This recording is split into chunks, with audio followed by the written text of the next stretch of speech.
Hello everyone, very good morning. Let us start with second lecture on costing. हम लोगों ने हमारे last lecture में सीए इंटरमीडिएट की जो हम लोगों ने बैच स्टार्ट की है कॉस्टिंग की, उसका फर्स्ट लेक्चर कंडक्ट किया था। और फर्स्ट लेक्चर में हम लोगों ने स्टडी किया था basics of cost and cost accounting. Right, हम लोगों ने हमारे फर्स्ट लेक्चर में basics of cost and cost accounting study किया। एक बार हम उसे रिकॉल कर लेते हैं, क्विक रिकैप देख लेते हैं और उसके बाद आज के फ्रेश कंसेप्ट स्टार्ट करेंगे। वैसे आज का लेक्चर बहुत ही अमेजिंग होने वाला है। अमेजिंग क्यों कह रहा हूं मैं आपको कि आज का लेक्चर अमेजिंग होगा, उसका रीजन बहुत सिंपल है। आज मैं आपको एक्चुअली सिखाने वाला हूं कि प्रैक्टिकल्स क्या होंगे और किस तरीके से आपको उन्हें सॉल्व करना है। अगर आप अपना स्टडी मटेरियल ठीक से उठा के देखोगे तो बेटा आपको फर्स्ट चैप्टर में एक भी प्रैक्टिकल क्वेश्चन नहीं मिलने वाला। याद रखिएगा, आप अपना स्टडी मटेरियल उठा के देखो तो आपको फर्स्ट चैप्टर में एक भी प्रैक्टिकल क्वेश्चन नहीं मिलेगा। लेकिन मैंने आपसे पहले भी कहा था कि मैं थ्योरी प्लस प्रैक्टिकल का बैलेंस्ड अप्रोच रखूंगा ताकि आपका थ्योरी भी चलता रहे और प्रैक्टिकल भी साथ साथ में होता रहे। ठीक है, ऑब्वियसली आपका इंटरेस्ट भी बना रहना चाहिए उसमें, है ना। तो हम लोग इस तरीके से प्रैक्टिकल्स के साथ चलने वाले हैं और आज मैं आपको रियल में सिखाऊंगा कि कॉस्ट शीट्स कैसे बनाई जाती है। आई नो ये जस्ट सेकंड लेक्चर है to start for cost sheet, okay. लेकिन ऑब्वियस बात है यही प्रैक्टिकल चीज है, हमें इस पूरे सब्जेक्ट में कॉस्ट शीट्स बनानी होंगी। तो हम लोग आज ही सीखेंगे कि एग्जैक्टली आपको करना क्या है इस सब्जेक्ट के अंदर। ठीक है, तो कॉस्ट शीट्स कैसे बनाई जाती है, उसका फॉर्मेट क्या है और उसके रियल एग्जाम्पल्स भी हम लोग लेने वाले हैं। ठीक है, आज के ही लेक्चर के लिए मैंने 2 एग्जाम्पल्स भी आपके लिए रखे हैं जो हम लोग इसमें कवर करने वाले हैं। ठीक है, and plus I also told you in my last lecture that today you have to visualise a lot. मैं आपको एक्चुअल समझाऊंगा कि एक फैक्ट्री में क्या होता है, किस तरीके का काम चलता है। ठीक है, so will be quick with that, है ना। First of all let us revise what we have done on the last day. Cost क्या होता था? तो amount of resource given up, जो चीज हम लोग खर्चा करते थे कुछ लेने के लिए। इस डेफिनेशन में इंपॉर्टेंट चीज हमने ये देखी थी कि एक्सपेंस एक्चुअल और नोशनल दोनों हो सकता था, बराबर ना। एक्सपेंस एक्चुअल और नोशनल दोनों होता है, तो हमेशा याद रखेंगे अकाउंट्स जो होता है ना, अकाउंट्स में खर्चा एक्चुअल ही होता है, नोशनल नहीं होता है। लेकिन हमारे कॉस्टिंग में खर्चा इमेजिनरी भी हो सकता है। ठीक है, ये हम लोगों ने पहली चीज स्टडी की। फिर हम लोगों ने देखा था कि इस सब्जेक्ट में क्या क्या होता है। इस सब्जेक्ट में कॉस्ट निकालना है, हमें प्रॉफिट्स निकालना है, डिसीजंस लेने होंगे, कॉस्ट का एनालिसिस करना है, बजट फोरकास्टिंग, बजट सेट करना है, फोरकास्ट करना है, वेरिएंस को पता कर मतलब वेरिएंस एनालिसिस करना होगा, बराबर है। Now what was costing? Cost तो खर्चा हो गया। कॉस्टिंग क्या है? कॉस्टिंग वो टेक्निक है जिससे आप, टेक्निक और प्रोसेस है जिससे आप कॉस्ट निकालते थे, बराबर ना। टेक्निक और प्रोसेस है जिससे आप कॉस्ट निकालते थे, बराबर है। So that is nothing but costing. और सीमा ने जो डेफिनेशन दी है उसके हिसाब से an organisation's costing system is the foundation of internal financial reporting system for managers. तो मैनेजर्स को जो डिसीजंस लेने के लिए लगता है वो यहां पे आपको मिलने वाला है। ठीक है, चलिए इसके बाद में हम लोगों ने स्टडी किया था कि कॉस्ट अकाउंटिंग क्या होता है। सो कॉस्टिंग में हम लोगों ने तरीका सीखा कि कॉस्ट कैसे निकालनी है। कॉस्ट अकाउंटिंग में हम क्या देखने वाले हैं? तो कॉस्ट अकाउंटिंग में हम लोग एक्चुअल कॉस्ट को रिकॉर्ड करना सीखते हैं। ठीक है ना, अकाउंटिंग तो आपको आती है, तो वो अकाउंटिंग कॉस्टिंग में किस तरीके से अप्लाई होती है वो हम लोग यहां पर सीखते हैं। ठीक है, the process of accounting for cost, याद रखिएगा, the process of accounting for cost जो इनकम और एक्सपेंस से स्टार्ट होती है उसको रिकॉर्ड करने से होगी और लास्ट में आप इसमें कुछ पीरियोडिकल स्टेटमेंट्स बनाओगे ये निकालने के लिए कि कॉस्ट को कैसे कंट्रोल करना है, कि कितना कॉस्ट हमने इनकर किया and what not, like that. उसके बाद कॉस्ट अकाउंटेंसी, कॉस्ट अकाउंटेंसी जिसमें कॉस्टिंग, कॉस्ट अकाउंटिंग सभी के प्रिंसिपल्स आ जाते हैं। उससे आप कॉस्ट कंट्रोल भी करते हैं, प्रॉफिट्स भी चेक करते हैं और मैनेजमेंट डिसीजंस भी लेता है कि फ्यूचर में आपको किस तरीके से काम करना चाहिए। ठीक है, तो याद रखिएगा कॉस्ट अकाउंटिंग में आप सिर्फ रिपोर्ट्स बनाने तक का काम करते हैं, उसके आगे के डिसीजंस नहीं लेते। कॉस्ट अकाउंटेंसी में आपको आगे के डिसीजंस भी लेने होते हैं कि हमारा कॉस्ट जो है वो कंट्रोल में रहे, like that. Okay, so that was cost accountancy. Next, management accounting. We have already discussed, see, in management accounting I have already told you costing का ही बेटा एक नाम है ये और वो है management accounting। याद रखिएगा costing का ही ये एक नाम है, लेकिन management accounting एक बहुत वास्ट टॉपिक है। ठीक है, मैनेजमेंट अकाउंटिंग का मतलब होता है सारी वो इंफॉर्मेशन देना जो मैनेजर्स को लगती है। ठीक है। मैनेजमेंट अकाउंटिंग का मतलब क्या है? तो सारी वो इंफॉर्मेशन देना बेटा जो मैनेजर्स को लगती है। मैनेजर्स को सिर्फ कॉस्ट के बारे में जानकारी नहीं चाहिए होती है, मैनेजर्स को अकाउंट्स के बारे में जानकारी चाहिए होती है, फाइनेंस मैनेजमेंट के बारे में जानकारी चाहिए होती है, कॉस्ट के बारे में जानकारी चाहिए होती है। तो ये सब कुछ मैनेजमेंट अकाउंटिंग को, मैनेजमेंट्स को जरूरत होती है। तो ये सब मैनेजमेंट अकाउंटिंग में आता है। तो it is very vast concept, लेकिन costing is a very big part of it, remember that, क्योंकि costing also includes decision making. We have also studied objectives of cost accounting. याद करो, याद करो, याद करो। Come on, objectives of cost accounting हम लोगों ने कितने किए थे? 5 थे, right? Objectives of cost accounting कितने किए थे हमने? 5 किए थे। पहला कौन सा था? पहला था, आपको याद होगा, कम ऑन, बुक्स नहीं देखना बेटा ये सब चीज के लिए, बराबर है? आपको पहले 5 बताए थे मैंने। पहला था कॉस्ट निकालना, दूसरा सेलिंग प्राइस सेट करना और प्रॉफिटेबिलिटी, सही है राहुल? इसके अलावा कॉस्ट हो गया, सेकेंड पॉइंट में हमने सेलिंग प्राइस और मतलब प्रॉफिट वगैरह हो गया। उसके बाद सुमेध सही है, कॉस्ट कंट्रोल करना, बिल्कुल सही है बेटा सुमेध। राहुल आप लोगों के आंसर सही है। Sumedh cost reduction, fourth point सही है आपका, ठीक है। सो कॉस्ट रिडक्शन एक पॉइंट है, कॉस्ट कंट्रोल एक पॉइंट है, बराबर है। और फिफ्थ पॉइंट हम लोगों ने क्या देखा था? तो मैनेजर्स को असिस्ट करना इन डिसीजन मेकिंग, है ना। सो ये सारे 5 पॉइंट्स हम लोगों ने देखे थे। सो ये 5 पॉइंट्स हम लोगों, ये 5 मेन ऑब्जेक्टिव्स है कॉस्ट अकाउंटिंग के। इसमें से हमारा पहला ऑब्जेक्टिव था कॉस्ट निकालना। तो कॉस्ट निकालने के लिए हम लोगों ने यहाँ पे एक वर्ड स्टडी किया था कि कॉस्ट निकाली जाती है कॉस्ट ऑब्जेक्ट को ध्यान में रखते हुए। कॉस्ट ऑब्जेक्ट क्या है ये भी हम लोगों ने लास्ट लेक्चर में कवर किया है, बराबर है। कॉस्ट ऑब्जेक्ट यानी जिसके लिए आपको कॉस्ट लगती है, वो चाहे प्रोडक्ट हो सकता है, चाहे सर्विस हो सकती है, लाइक दैट, ठीक है। तो कॉस्ट ऑब्जेक्ट के लिए कॉस्ट निकाली जाती है, ये भी हम लोगों ने हमारे लास्ट लेक्चर में स्टडी किया था। सो जिसके लिए कॉस्ट निकालना है वो कॉस्ट ऑब्जेक्ट है। दूसरा हम लोगों ने देखा था कि आपको सेलिंग प्राइसेस और प्रॉफिटेबिलिटी निकालनी होगी। याद रखिएगा, सेलिंग प्राइस ऐसे तो मार्केट फोर्सेस से डिसाइड होती है, बराबर ना। सेलिंग प्राइसेस जो होती है ना, वो मार्केट एक्सटर्नल फोर्सेस डिसाइड करते हैं, एक्सटर्नल फैक्टर्स डिसाइड करते हैं।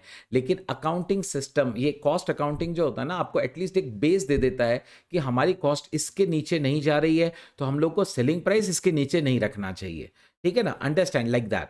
सो इस तरीके से हम लोग जो है एक एटलीस्ट रेट फिक्सेशन के लिए या निगोसिएशन के लिए हमें एक बेसिस मिल जाता है। ये वाला लाइन आप अगर अपना आंसर्स में लिख देंगे ना, आपको पूरा मार्क मिल जाएगा, ये बात ध्यान में रखिए। नेक्स्ट, कॉस्ट कंट्रोल की बात करते हैं। तो कॉस्ट कंट्रोल मतलब कॉस्ट को बनाए रखना, आपको टारगेट्स बनाने हैं, टारगेट्स को अचीव करना है, ठीक है। याद रखिए ये कॉस्ट कंट्रोल है। इसमें 4 प्रोसेस होती थी। एक तो सेट स्टैंडर्ड आपको निकालना होगा, उसके बाद आपको एक्चुअल परफॉर्मेंस गिनना होगा, तीसरा आपको परफॉर्मेंस और इनको कंपेयर करके क्या करना है बेटा, तीसरा है कंपैरिजन, और उसके बाद में हमें वेरिएंस को जो है पता करना होगा। We must analyse the differences, we must analyse the variances and take appropriate actions. ये 4 चीजें कॉस्ट कंट्रोल में थी। ये सब हम लोगों ने इसके बारे में एक एक करके स्टडी किया था, ठीक है। अब कॉस्ट कंट्रोल तो हो गया। कॉस्ट कंट्रोल के बाद में आता था कॉस्ट रिडक्शन। कॉस्ट रिडक्शन बेटा मेरा आप लोगों से एक सिंपल सा क्वेरी है, कॉस्ट रिडक्शन टेम्पररी नेचर का है या परमानेंट है? कॉस्ट रिडक्शन टेम्पररी नेचर का होता है या परमानेंट नेचर का होता है?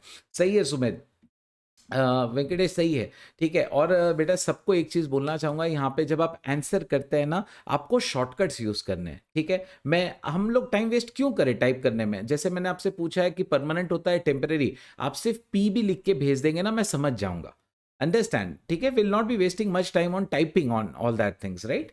सो ये कॉस्ट रिडक्शन जो होता है ये परमानेंट नेचर का हमारा बेनिफिट है, परमानेंट नेचर का सेविंग है। इस बात को ध्यान में रखिए। आपको रियल अर्निंग्स करनी है, रियल सेविंग्स करनी है, रियल रिडक्शन करना है आपको यूनिट कॉस्ट में, परमानेंट रिडक्शन करना है। तो ऐसा नहीं कि ये टेम्पररी फेनोमेनन होना चाहिए, ये एक लॉन्ग रन फेनोमेनन होगा, ठीक है। और एक बात इसमें ध्यान में रखिए, कॉस्ट रिडक्शन क्या होता है मालूम है?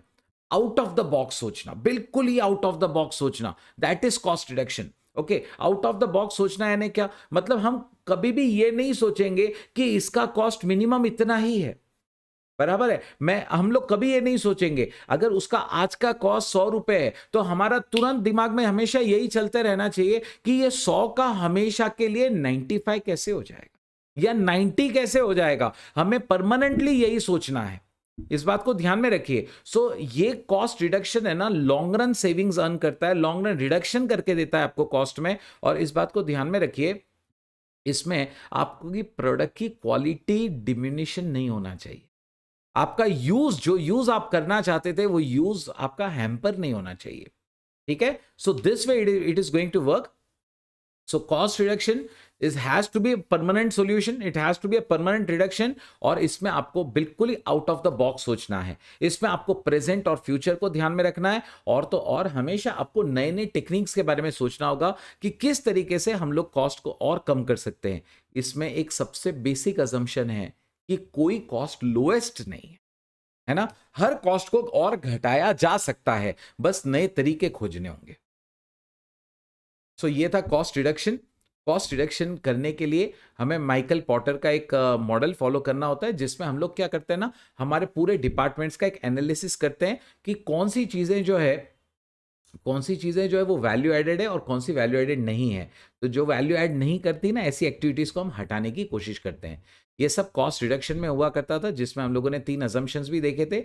आपको यूनिट कॉस्ट में सेविंग्स करनी है, परमानेंट नेचर की होगी, और उससे क्वालिटी ऑफ प्रोडक्ट अफेक्ट नहीं होना चाहिए. बाकी तो मैनेजमेंट डिसीजंस के लिए ये था ही.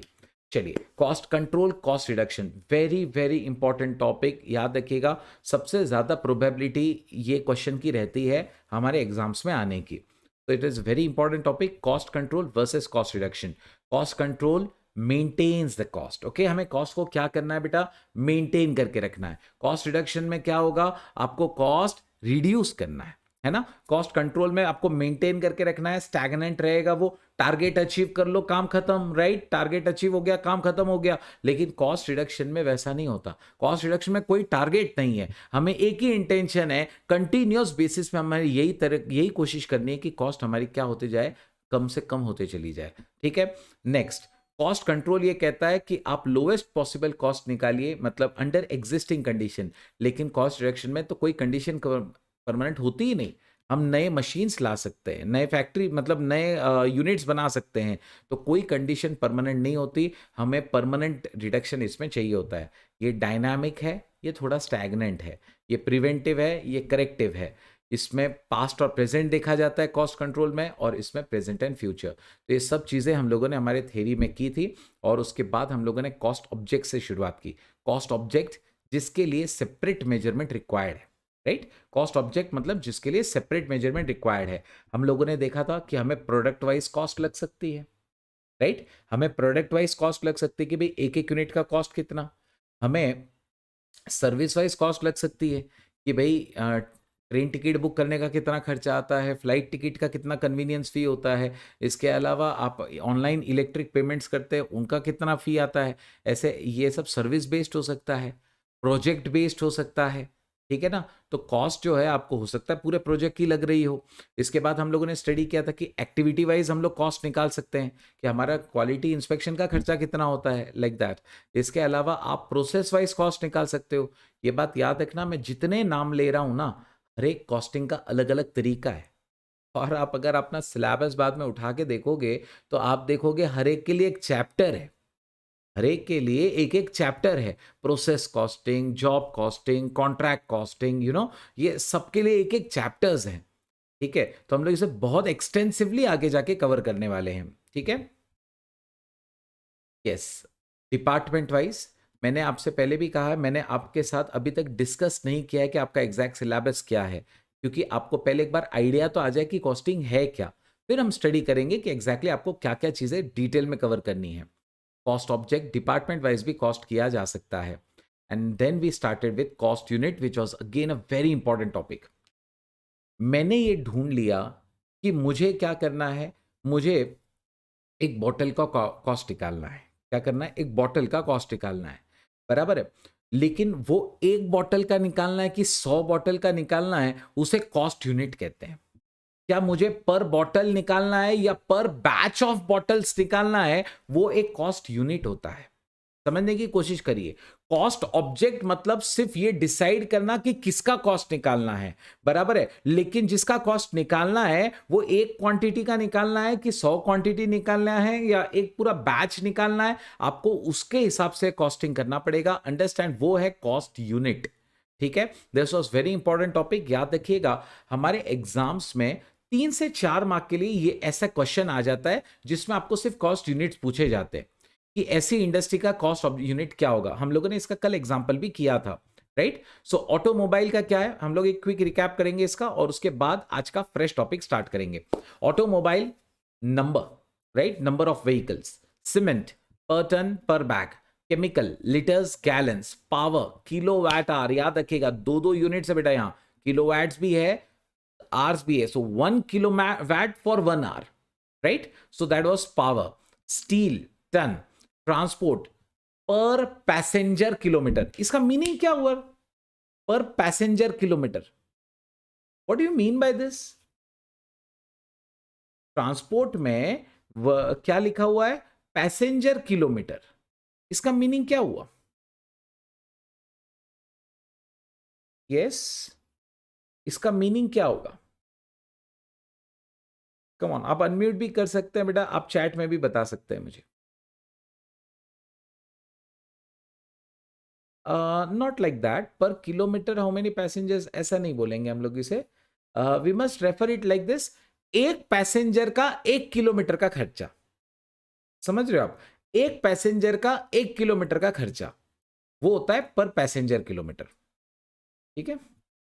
सो दैट वाज पैसेंजर किलोमीटर, एक पैसेंजर का 1 किलोमीटर का खर्चा, बराबर है। Gas cubic feets, then brewing barrel, brick making 1000 bricks, coal mining ton, electricity again kilowatt hour, engineering बड़े बड़े जॉब्स होते हैं, बड़े बड़े कॉन्ट्रैक्ट्स होते हैं ये, oil again barrel ton litres, hotel वगैरह, होटल में ज्यादातर जैसे पर रूम पर नाइट होता है ना, कैटरिंग में पर मील हो सकता है, प्रोफेशनल सर्विसेज जैसे चार्टर्ड अकाउंटेंट्स और वगैरह इनके ये होता है पर आर बेसिस पे, ठीक है, पर जॉब बेसिस हो सकता है या पर कॉन्ट्रैक्ट बेसिस हो सकता है।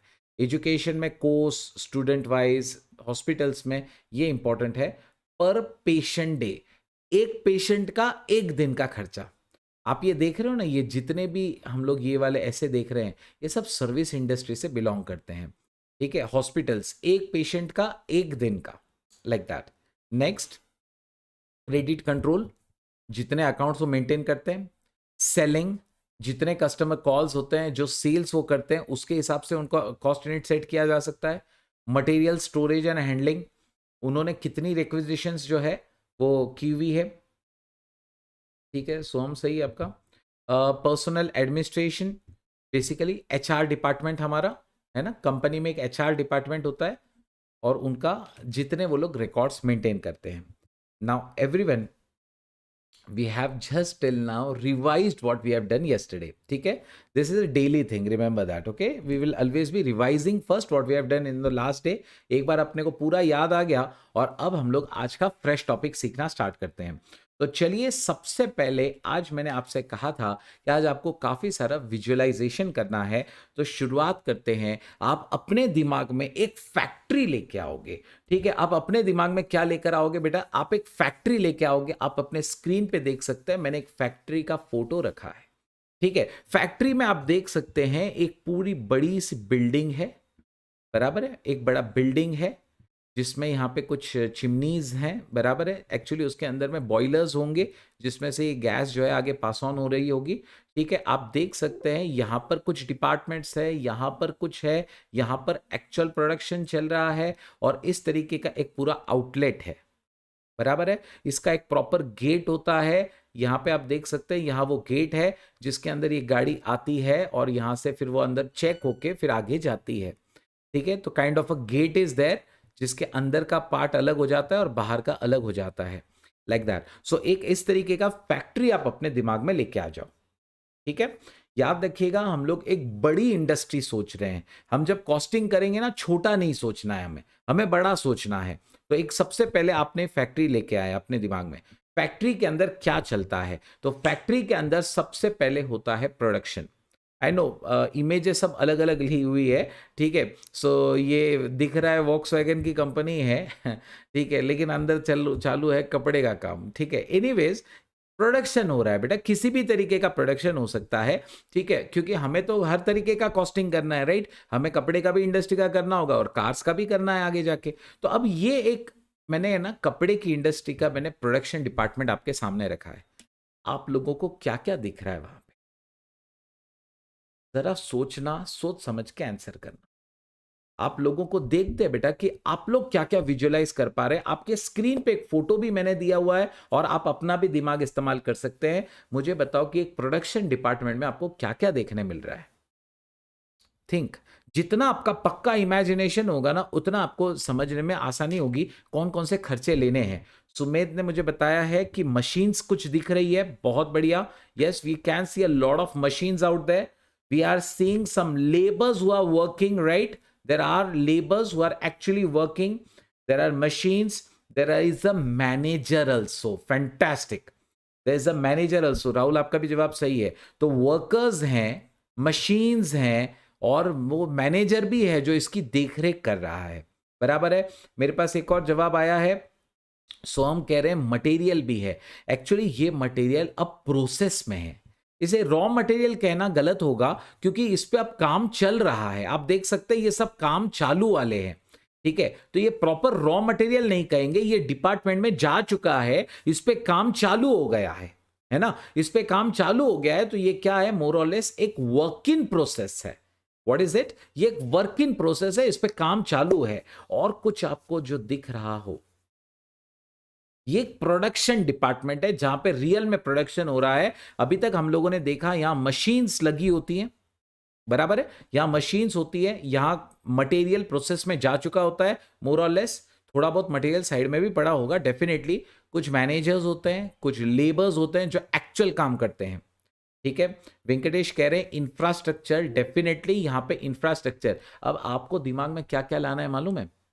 आप ये सोचो, ये जितनी मशीन्स लगी है, इनका डेप्रिसिएशन हमारे कॉस्ट में लेना चाहिए या नहीं लेना चाहिए पर यूनिट? मान लीजिए हम लोग कपड़ा बना रहे हैं, थोड़ी देर के लिए सोचो, है ना? हम लोग कपड़ा बना रहे हैं, क्या कपड़े की कॉस्ट में हमें ये सारे डेप्रिसिएशन की कॉस्ट ऐड करनी चाहिए? डेफिनेटली। अगर हमारा खर्चा हो रहा है तो हमें वो रिकवर तो करना ही पड़ेगा।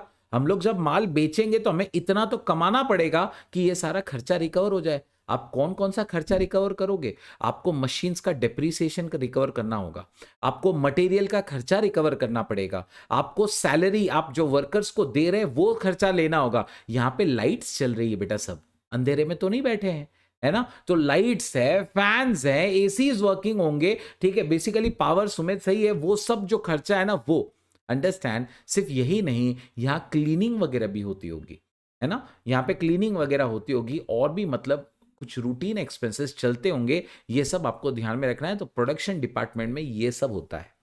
वर्कर्स होते हैं, मटेरियल्स होंगे, बराबर है, प्रोसेस में रहेंगे। इसके अलावा मशीन्स लगी होंगी जिसका डेप्रिसिएशन भी होगा, ठीक है? वैसे मुझे एक बात बताओ, मैं आप लोगों से एक चीज पूछना चाहता हूं। ये कपड़े की इंडस्ट्री है, क्लियरली दिख रहा है आपको, ये कपड़े की इंडस्ट्री है। जब अब कपड़ा बाहर आएगा तो कपड़े में जो रॉ मटेरियल लगा है वो तो दिखकर आ जाएगा, लेकिन ये सब डेप्रिसिएशन के खर्चे, लेबर के खर्चे, ये आपको दिखेंगे क्या? Can you physically identify this in when you will B actually releasing the clothes in the market? Okay, जब आपके क्लोथ्स बनकर रेडी हो चुके होंगे, सोचिएगा ये जो खर्चा है, ये खर्चा जैसे डेप्रिसिएशन हो गया, क्लीनिंग का हो गया, मैनेजर्स का हो गया, ठीक है? ये खर्चा क्या डायरेक्टली 1-to-1 कोरिलेट हो सकता है? Think over it. Raw material तो एकदम इजीली, रॉ मटेरियल तो आप एकदम इजीली रिलेट कर सकते हैं। जैसे मान लीजिए एक पैंट बनाने के लिए 1 मीटर कपड़ा लगता है, थोड़ी देर के लिए मान लेते हैं एक पैंट के लिए 1 मीटर कपड़ा लगता है, तो आप एकदम सीधा हिसाब बोलोगे, सर हम लोगों ने 1000 पैंट बनाई, 1000 मीटर लग गया, चलो वेस्टेज वगैरह में 50 मीटर और लग गया, लाइक दैट, थोड़ा बहुत वेस्टेज होता ही है। तो 1000 मीटर का खर्चा है या 1050 मीटर का खर्चा है, 1-to-1 कोरिलेशन है। लेकिन ये सैलरी जो इस मैनेजर को दी जा रही है, उसके खर्चे का क्या? क्या उसका इधर लेना देना है? नहीं, उसका कोई लेना देना नहीं है। अंडरस्टैंड, ये एक इनडायरेक्ट खर्चा है, जैसे इनडायरेक्ट एक्सपेंडिचर। इन वर्कर्स को देखिए आप, इन वर्कर्स को देखिए। ये वर्कर्स, मान लीजिए एक वर्कर दिन भर में 4 जीन्स या 4 शर्ट पैंट जो भी है, 4 तरीके के कपड़े बनाता है। एक मजदूर 4 कपड़े, 1000 कपड़े हम लोगों ने बनाए, तो ऑब्वियसली बात है उन्हें 250, मतलब 250 काम किया होगा, मतलब 250 मैन डेज बोलते हैं एक्चुअली उसको। मतलब ऐसा समझ लो, अगर यहाँ पे 25 आदमी है तो टोटल उन्होंने मिलके 4 दिन काम किया है ना। 25 आदमी है, हर एक ने रोज के चार चार कपड़े बनाए, तो 25 इंटू 4 100 कपड़े हुए। दिन के 10 दिन लगे होंगे, समझो, नॉट 4 डेज, 10 दिन लग गए होंगे उनको 1000 कपड़े बनाने में। तो इसमें भी इनका 1 to 1 कोरिलेशन है कि एक आदमी को, अगर एक आदमी 4 कपड़े बना रहा है तो हम लोग 1 to 1 कोरिलेट कर सकते हैं कि अगर इसका खर्चा 400 रुपए का, मान लीजिए इनका वेजेस जो है वो 400 रुपया है, तो हर कपड़े का वेजेस 100 रुपया हुआ। We can do a 1 to 1 correlation in this, right? We can definitely do a 1 to 1 correlation in this. So this is a production department. Let's move to another department. Now see this. What is this department? Stores. Stores department. इसके बारे में आप लोगों ने सुना है? जरा photo से समझने की कोशिश करिएगा। पीछे कुछ रैक्स बने हुए हैं, ये आदमी इसकी देखरेख कर रहा है। इस आदमी का नाम है store keeper. Store keeper. Sumeet मुझे कह रहे हैं kind of a ware house.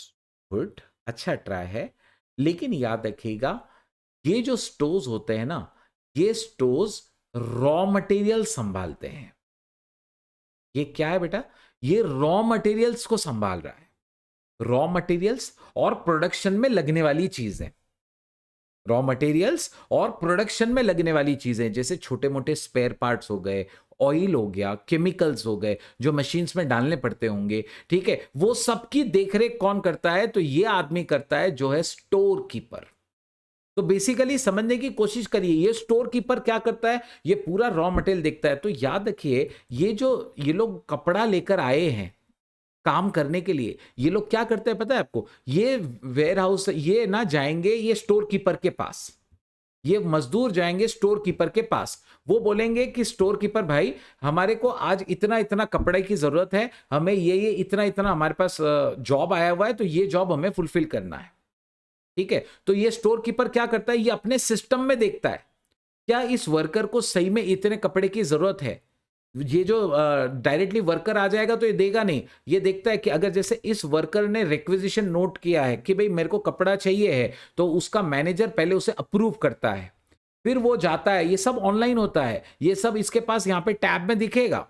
वो बोलेगा ठीक है, आपके मैनेजर ने अप्रूव किया हुआ है, आपको इतने मटेरियल की जरूरत है, और हमारे इसके पास एक लिस्ट भी होती है कि कौन से जॉब को कितना मटेरियल लगता है, वो उसके हिसाब से मटेरियल यहां से निकाल के उसको दे देगा, और उसका जो रिक्वेस्ट का नोट था वो अपने पास ले लेता है। This is how it practically works. So what is this person? This is a storekeeper who will actually hold all the raw materials and small spare parts and all that. This is how a factory works. Understand? आप देख रहे हैं, यहां मैंने आपसे पहले भी कहा कि यहां आपको रॉ मटेरियल बहुत कम देखने मिलेगा। यहां पे मैक्सिमम जो चीजें होती है वो काम में लग चुकी होती है। तो मटेरियल हम सब कहां स्टोर करके रखते हैं? मटेरियल्स वगैरह होते हैं स्टोर्स डिपार्टमेंट में। समझने की कोशिश करिए, इसका भी खर्चा है। मैं आप लोगों से सिंपल सा सवाल पूछता हूं, जब आप माल बना के बेचते होंगे, क्या ये स्टोर कीपर का खर्चा, क्या ये सब मेंटेन करने का खर्चा आप गुड्स पे रिकवर करोगे या नहीं? यस और नो, कम ऑन, सबको आंसर करना है ना। हमारा काम ही क्या है? हमारा काम ये है कि हम लोग पूरी प्रॉपर कॉस्ट निकालेंगे और सामने वाले से वसूल करेंगे। सुमेध, सोहम, आप लोगों के जवाब बिल्कुल सही है। गुंजन, आपका जवाब सही है। राहुल, सही है। हमें सारा खर्चा रिकवर करना है, हम कोई खर्चा नहीं छोड़ने वाले, ठीक है। तो ये भी सारा खर्चा हमें गुड्स पर ही रिकवर करना है, ठीक है। और ये खर्चा एक इनडायरेक्ट तरीके का खर्चा है। There is no 1 to 1 correlation between the goods, ठीक है। ये इनडायरेक्ट तरीके का एक्सपेंस है। नेक्स्ट, ये हम लोगों ने अब 2 डिपार्टमेंट देखे। यहां तक किसी को कोई क्वेरी? यस, यहां तक किसी को कोई क्वेरी? फाइन, ठीक है। आप बिंदास अनम्यूट करके पूछ लेना, और नहीं तो आप चैट बॉक्स में भेज देना अगर आपको डायरेक्ट नहीं पूछना है तो। वेयर हाउस, नाउ गुड्स हमारे रेडी हो चुके हैं, आप देख सकते हैं बॉक्स में पैक हो चुके हैं, और इस तरीके से वेयर हाउस में स्टोर किए जाते हैं। और फिर कैसे होता है? जैसे ही सामने से कोई ऑर्डर आता है, हम लोग गुड्स क्या करते हैं, यहां से डिस्पैच करते हैं। आप देख सकते हैं यहां पे कुछ मशीन्स हैं बेटा। ये मशीन्स क्या कर रही है? ये मशीन्स, आपको पता होगा अमेजॉन वगैरह की फैक्ट्री के कभी आपने फोटोज वोटोज देखे होंगे, तो ये मशीन्स क्या करती है ना, ये मशीन्स पूरे के पूरे रैक उठाती है एक साथ। आप देखो कितने बड़े बड़े रैक्स हैं, कोई एक आदमी नहीं उठा सकता इनको। इनको उठाने के लिए मशीन्स होती है, ठीक है। काइंड ऑफ ये ट्रेलर ट्रॉली जैसी होती है, डायरेक्ट जाती है, ये सीधा क्या करेगी, ये इसके नीचे ये मतलब स्टील का ये प्रेस करेगी, रखेगी और इसको डायरेक्ट उठा लेती है। समझ रहे आप, उसको डायरेक्टली पूरा रैक ही उठा लेती है। तो ये सब पॉसिबल होता है बिकॉज ऑफ दिस मशीन्स। इससे काफी फास्ट काम होने लगता है फैक्ट्रीज में। तो ये एक वेयर हाउस है जिसमें आप लोगों ने जो बनाया हुआ माल है वो रखा है। तो यहां पर क्या है, यहां फिनिश्ड गुड्स है, बराबर, यहां पे फिनिश गुड्स है रेडी फॉर डिस्पैच। इसके भी खर्चे हैं, इधर भी लाइट्स लगी हुई है, इधर भी क्लीनिंग चलती है। समझने की कोशिश करो, यहां भी मशीन्स हैं, यहां भी काम हो रहा है, ये भी खर्चा हमें रिकवर करना है। ठीक है, तो ये भी हमारे फैक्ट्री में होता है। आगे, what is this? It's a canteen, one of the most overlooked things. Factories में भी लोग खाना खाते हैं, राइट? मैं ऑडिट पे जाया करता था, ठीक है, I use to visit few factories. मैंने देखा था maximum factories always use to have a canteen. ठीक है ना, let me ask you something, क्या इस कैंटीन में सिर्फ फैक्ट्री के ही लोग खाना खाते होंगे या जो ऑफिस में काम कर रहे हैं वो भी खाना खा सकते हैं? थिंक, फैक्ट्री में एक कैंटीन बनी हुई है। प्रैक्टिकली सोचना, कोई भी कंपनी खर्चा कम करने का सोचती है, कोई भी कंपनी खर्चा बढ़ाने का नहीं सोचेगी। तो उन्होंने कैंटीन बना रखी है, कैंटीन के भी कुछ वर्कर होते हैं जो खाना बनाते हैं वगैरह। ठीक है, मेरा सवाल सिर्फ ये है कि ये जो कैंटीन है और कैंटीन के जो खर्चे हैं, क्या यहां पर सिर्फ और सिर्फ फैक्ट्री के ही मजदूर खाना खाते होंगे या जो ऑफिस में काम कर रहे हैं वो भी आके खाना खा लेते होंगे? सुमेत कह रहे हैं ओनली फैक्ट्री वर्कर्स, वेंकटेश कह रहे हैं बी वाला ऑप्शन। ओके ओके, गुंजन भी कह रहे हैं both, the correct answer is both. देखिए, सब लोग खाना खाएंगे ना, कंपनी ऐसा तो नहीं कर सकती कि फैक्ट्री के लिए अलग कैंटीन बनाओ, ऑफिस के लोगों के लिए अलग कैंटीन बनाओ। देखिए, मैं ऑडिट के लिए जाता था, मैं तो अकाउंटेंट था, अंडरस्टैंड, मैं चार्टर्ड अकाउंटेंट था, मैं ऑडिट के लिए जाता था, फिर भी मुझे इसी कैंटीन में खाना खाना पड़ता था जहां पे मजदूर काम करते थे। Try to understand this. तो ये जो कैंटीन का खर्चा है, मुझे बताओ, ये खर्चा क्या सिर्फ प्रोडक्शन का है? नहीं, इसमें प्रोडक्शन के भी मजदूर काम करते हैं, ऑफिसेस के मतलब प्रोडक्शन के मजदूर भी यहाँ पे खाना खाते हैं, यहाँ पे एडमिनिस्ट्रेशन के लोग भी खाना खाते हैं। यहाँ पे सेल्स टीम जो होगी, सेल्स टीम सबसे कम मिलती है क्योंकि सेल्स टीम जनरली मार्केट में होती है, वो लोग घूमते रहते हैं। तो इसका जो खर्चा होता है ना बेटा कैंटीन का, ये प्रोडक्शन डिपार्टमेंट्स पे बांटा जाता है। प्रोडक्शन डिपार्टमेंट पे ऑफिस का स्टाफ भी आता है, तो ऑफिस के स्टाफ पे भी एक खर्चा बांटा जाता है। और कौन से रेशियो में बांटा जाता है? अगर प्रोडक्शन में मान लीजिए 100 मजदूर हैं और ऑफिस में 10 लोग काम कर रहे हैं, तो 10:1 में इनका रेशियो जो है ना उन डिपार्टमेंट्स पे स्प्लिट किया जाता है ऐसे। तो ये खर्चा भी बांटा जाएगा क्योंकि खर्चा तो हो रहा है, हमें ये भी कॉस्ट में रिकवर करना ही है। अंडरस्टैंड? सो फैक्ट्री में ये भी एक डिपार्टमेंट होता है, यहां भी लोग हैं, यहां भी लाइट्स लगी हुई है। अंडरस्टैंड? इनकी भी सैलरीज हैं, अंडरस्टैंड, इनकी भी सैलरीज हैं, ये भी एक बड़ा खर्चा रहता है। नेक्स्ट, अब देखिए कॉर्पोरेट ऑफिस। नाउ फैक्ट्रीज में भी होता है और फैक्ट्री के अलावा भी कॉर्पोरेट ऑफिस होते हैं। मुझे अच्छे से याद है, एक कंपनी में मैं यहाँ पे विजिट किया करता था। उस कंपनी में कैसे हुआ करता था, जैसे एक बड़ी फैक्ट्री है ना, फैक्ट्री का एक यूनिट, मतलब उसमें एक्चुअल जो प्रोडक्शन है वो चलता था और उसके साइड में यहाँ पे एक ऑफिस हुआ करता था। ठीक है, इधर ऑफिस और इधर बैक साइड में कैंटीन हुआ करती थी। तो हम लोग यहाँ पर आके बैठते थे, हम लोग यहाँ ऑफिस में आके हमारा ऑडिट करते थे। अंडरस्टैंड? सो ऑफिस भी उधर ही होता है। ठीक है, और इस ऑफिस में भी आप देख सकते हैं, आपको क्या क्या देखने मिल रहा है ऑफिस में, क्या क्या होता होगा, जरा सोचो। ऑफिस के रिलेटेड आपको कौन कौन से खर्चे यहां पे दिख रहे हैं साफ, मतलब क्या क्या चीजें आप नोट कर पा रहे हो? खर्चे की बात कर रहा हूं मैं, कौन कौन से खर्चे आप लोगों को दिख रहे हैं? एक तो मशीन्स लगी हुई हैं सब, सही है वेंकटेश। डेस्कटॉप्स और एम्प्लॉयज आपको दिख रहे हैं, तो एम्प्लॉयज का लेबर का खर्चा हो गया। एक्चुअली लेबर नहीं बोलेंगे हम लोग यहाँ पे, एम्प्लॉयज का जो रूटीन एक्सपेंसेस सैलरीज होती है। लेबर बोले तो हमारा एक्चुअली काइंड ऑफ ये वाला हो गया जो मजदूरी कर रहे हैं, राइट? तो यहाँ पर इनके कंप्यूटर्स का डिप्रिसिएशन, इनकी सैलरीज, मेरे पास एक आया है इधर का इंटरनेट का खर्चा, डेफिनेटली इंटरनेट का खर्चा होता होगा, बराबर है। एडमिनिस्ट्रेशन का खर्चा, लीगल खर्चे, बराबर है। एम्प्लॉयज की सैलरीज हो गई, इंफ्रास्ट्रक्चर का खर्चा, ये सब इंफ्रास्ट्रक्चर का डेप्रिसिएशन, ठीक है। और ये सिर्फ एक फैक्ट्री नहीं, बहुत सारी फैक्ट्रीज को एडमिनिस्टर भी करते होंगे, ठीक है। इधर का क्लीनिंग, इधर का मेंटेनेंस, ठीक है, इधर का फर्नीचर, एवरीथिंग, ये सारा खर्चा हमें गुड्स पे ही रिकवर करना है, ठीक है। तो ये सारा खर्चा होता है, लेकिन अभी तक भी आपने कुछ खर्चा जो है नहीं बोला है, वो मैं आपको समझाता हूँ। बड़ी बड़े कॉर्पोरेट ऑफिसेस में ना क्या होता है, वहां पे है ना मैनेजिंग डायरेक्टर्स, जो भी बोर्ड ऑफ डायरेक्टर्स होते हैं, वो भी उनकी मीटिंग्स भी वहीं होती हैं, उनकी भी मीटिंग्स कॉर्पोरेट ऑफिस में ही होती है। तो वो कॉर्पोरेट ऑफिस में है ना मैनेजर्स के खर्चे, मैनेजर्स, मैनेजिंग डायरेक्टर्स, बराबर है, अदर डायरेक्टर्स, इनके जो सैलरीज होती हैं वो सब यहाँ पे होता है। और एक बात याद रखना, कंपनी के जो सारे डिसीजन मेकिंग वाले पार्ट होते हैं, डिसीजंस लेने का, बड़ी बड़ी मीटिंग्स होना, ठीक है, वो सब इसी ऑफिसेस में होती हैं। तो इसीलिए ऑफिस के जो खर्चे होते हैं ना, उसे एडमिनिस्ट्रेशन खर्चे भी कहते हैं, उसे मैनेजमेंट एक्सपेंसेस भी कह सकते हैं, क्योंकि यही से पूरा मैनेजमेंट किया जाता है। अंडरस्टैंड, यहाँ पे डायरेक्टर्स वगैरह भी यहीं पे बैठते हैं। बड़े बड़े कंपनीज में क्या रूल टेंडेंसी रहती है बताऊँ आपको। मैं मतलब साउथ में था वहाँ पे एक टाइम ऑडिट के लिए, तो उस टाइम पे मैंने देखा था नॉर्मली सारे जो ऑफिसेस के लोग हैं वो जैसे शाम में 7-8 बजे तक काम करते थे, उसके बाद में डायरेक्टर्स वगैरह आते थे।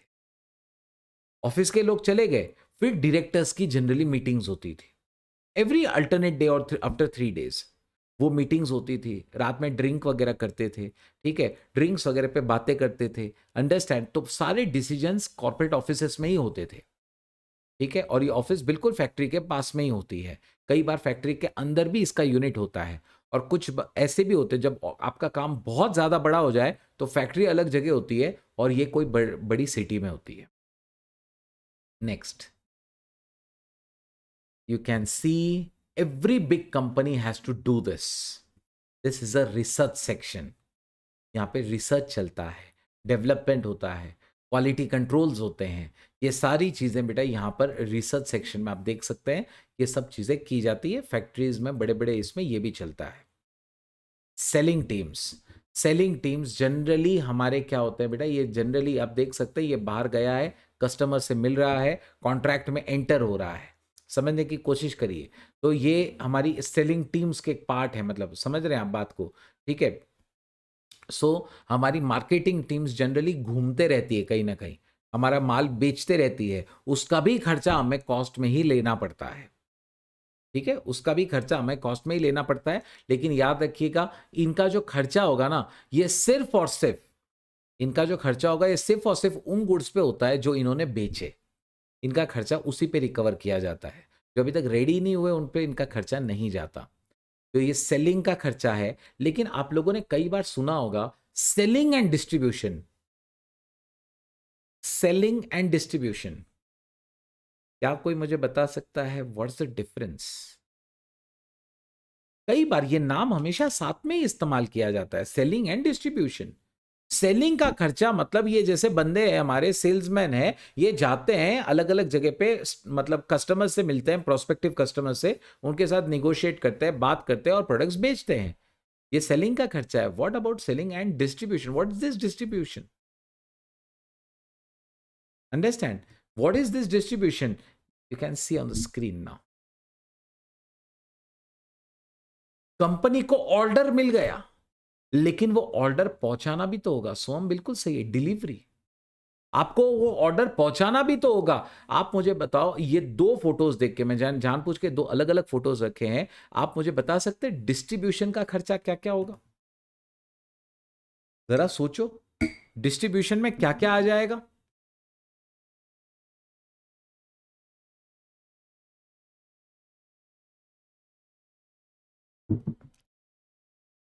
सुमेध, सोहम, बिल्कुल सही बेटा आप लोगों के आंसर्स। व्हीकल्स है ना, डिलीवरी वैन्स होते हैं बेटा, जा जाके अलग अलग जगह पे डिलीवरीज देते हैं, बराबर है, राहुल बिल्कुल सही है। इसके अलावा लेबर होगा, लोडिंग अनलोडिंग, पेट्रोल का खर्चा, ठीक है। तो ये सब मल्टीपल मल्टीपल एक्सपेंसेस जो होते हैं ना, वो होते हैं डिस्ट्रीब्यूशन में। अंडरस्टैंड, ये सारे खर्चे जो होते हैं ना, ये होते हैं डिस्ट्रीब्यूशन के, और ये ऑब्वियस सी बात है उन्हीं गुड्स पे किया जाता है जो एक्चुअली बेचे गए हैं। तो ये प्रोडक्शन का खर्चा नहीं है, ये जब बेचा जा रहा है उस टाइम पे, जब सर्कुलेट किया जा रहा है माल पूरे इंडिया में, तो उस टाइम का ये खर्चा होता है। लेबर भी है, और ऑब्वियस बात है व्हीकल्स वगैरह भी है, पेट्रोल है, लोडिंग है, अनलोडिंग है, मल्टीपल एक्सपेंसेस है। तो ऑब्वियस बात है आपको व्हीकल नहीं लेना होता है, व्हीकल का डिप्रिसिएशन अपने कॉस्ट में ऐड करते रहना चाहिए। Understand? So I am just here, I am just trying to make you visualise कि एक्चुअली इतने सारे खर्चे होते हैं, और जब हम लोग माल बेच रहे हैं ना, तो हमें इतना ध्यान रखना है कि हमारे सारे खर्चे रिकवर होने चाहिए, सारे खर्चे। अब आपको बहुत मुद्दे की बात बताता हूं, एक्चुअली बताने से अच्छा देखते हैं कि आप लोग उसे समझ सकते हैं या नहीं। बेटा, ये इतने सारे खर्चे आप लोगों ने देखे, इतने सारे सेलिंग, डिस्ट्रीब्यूशन, कैंटीन, ये वो, manufacturing, finish goods, warehouse, stores, इतने सारे खर्चे आप लोगों ने देखे। आपको पहले से पता होगा क्या कि हमारा टोटल खर्चा कितना होने वाला है? ऑब्वियस सी बात है, ये जो इसका खर्चा है सिर्फ एक बॉटल पे मैं कैसे चार्ज कर दूं? Try to imagine, try to understand, try to imagine, try to understand कि हम लोग ये कैसे रिकवर करें। मैं आपसे बार बार कह रहा हूं कि हमें सारे खर्चों को क्या करना है, गुड्स पे रिकवर करना है। लेकिन प्रॉब्लम ये सारे खर्चे ऑनगोइंग बेसिस पे होते रहते हैं, और ये कोई एक सर्टेन कमोडिटी पे नहीं होते हैं। तो हम किस तरीके से इसे रिकवर करें? थिंक। कंपनीज जानती है कि वो उसको डिस्ट्रीब्यूशन का खर्चा आता है, कंपनी जानती है एडमिनिस्ट्रेशन का खर्चा आता है, लेकिन there is never a one to one correlation. ठीक है, हो सकता है जैसे आप ये देख सकते हैं यहाँ पे वो 4 रैक लेके मतलब क्या बोलते हैं, 4 packet of chocolates, coca cola sorry, वो लेके निकला है। हो सकता है वो 5 लेके भी निकल जाता, डिमांड नहीं थी तो हो सकता है 3 लेके निकलता। तो कई बार 3 होगा, कई बार 5 होगा, कई बार 2 होगा, कई बार 1 होगा। ठीक है, so my point over here is how do companies actually recover this? Think practically, सोचो, तुम्हारी इतनी बड़ी कंपनी है, think you are the owner of this company, having so many expenses, so many departments, how do you actually find the cost of product? और ये सारा इसका depreciation कितना होगा, इनके खर्चे टोटल कितने होंगे, ये सब आपको पहले से नहीं पता होता। मेरे पास एक क्वेरी आया है, मेरे पास एक ये आया है आंसर कि सर प्रॉफिट मार्जिन ज़्यादा रख सकते हैं, लेकिन बेटा ज़्यादा मैं डिसाइड कैसे करूं? प्रॉफिट तो तब निकलेगा जब पहले मैं कॉस्ट निकालूं। मैं पता कैसे करूं मेरी कॉस्ट कितनी हो रही है? मेरा क्वेश्चन रियल वो है, पता कैसे करूं कॉस्ट कितनी है? कम ऑन, ट्राई करिए, पता कैसे किया जाए कि मतलब हमारी कॉस्ट कितनी होगी, विजुअलाइज करने की कोशिश करो।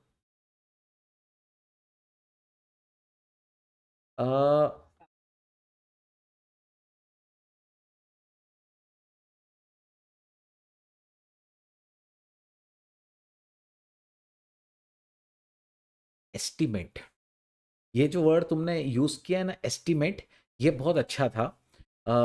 मैं तुम्हारे भी डेफिनेशन पर आता हूँ। मेरे पास चैट में भी यहाँ पे कुछ आंसर्स आए हैं। मेरे पास एक आंसर आया है राहुल का, जो बोल रहा है टोटल कॉस्ट निकालो फिर चार्ज करेंगे। सोहम बोल रहे हैं प्री डिटरमाइंड स्टैंडर्ड्स। वेंकटेश कह रहे हैं एवरेज कॉस्ट बैंड सेट कर लो, ठीक है, based on previous sale. Venkatesh बिल्कुल सही है। तो आप लोगों का सबका अगर मैं आंसर मिला लूँ ना क्यूमुलेटिव, तो बिल्कुल सही हो रहा है। क्या करो भाई, यहां 1 to 1 गुड्स का तो नहीं मिलने वाला, क्योंकि हमारा ऑनगोइंग ये सब खर्चा चालू है। ये बात ध्यान रखो, ये सारा खर्चा जो है ना बेटा, ये सारा खर्चा ऑनगोइंग है।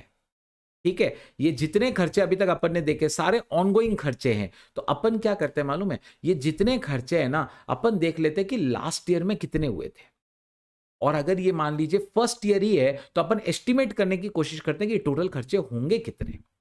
फिर हम लोग क्या करते हैं समझाऊं आपको। जैसे अपन ने हिसाब लगा लिया, मान लीजिए एडमिनिस्ट्रेशन का खर्चा 1 लाख का होगा, सेल्स का खर्चा लेट्स से 2 लाख का होगा।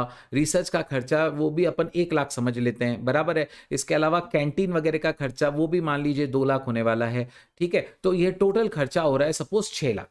ऑन एज्यूम करते हैं ये 6 लाख मतलब है ना लास्ट ईयर में हो रहा है। हम लोगों ने देखा कि 6 लाख लास्ट ईयर में खर्चा हुआ।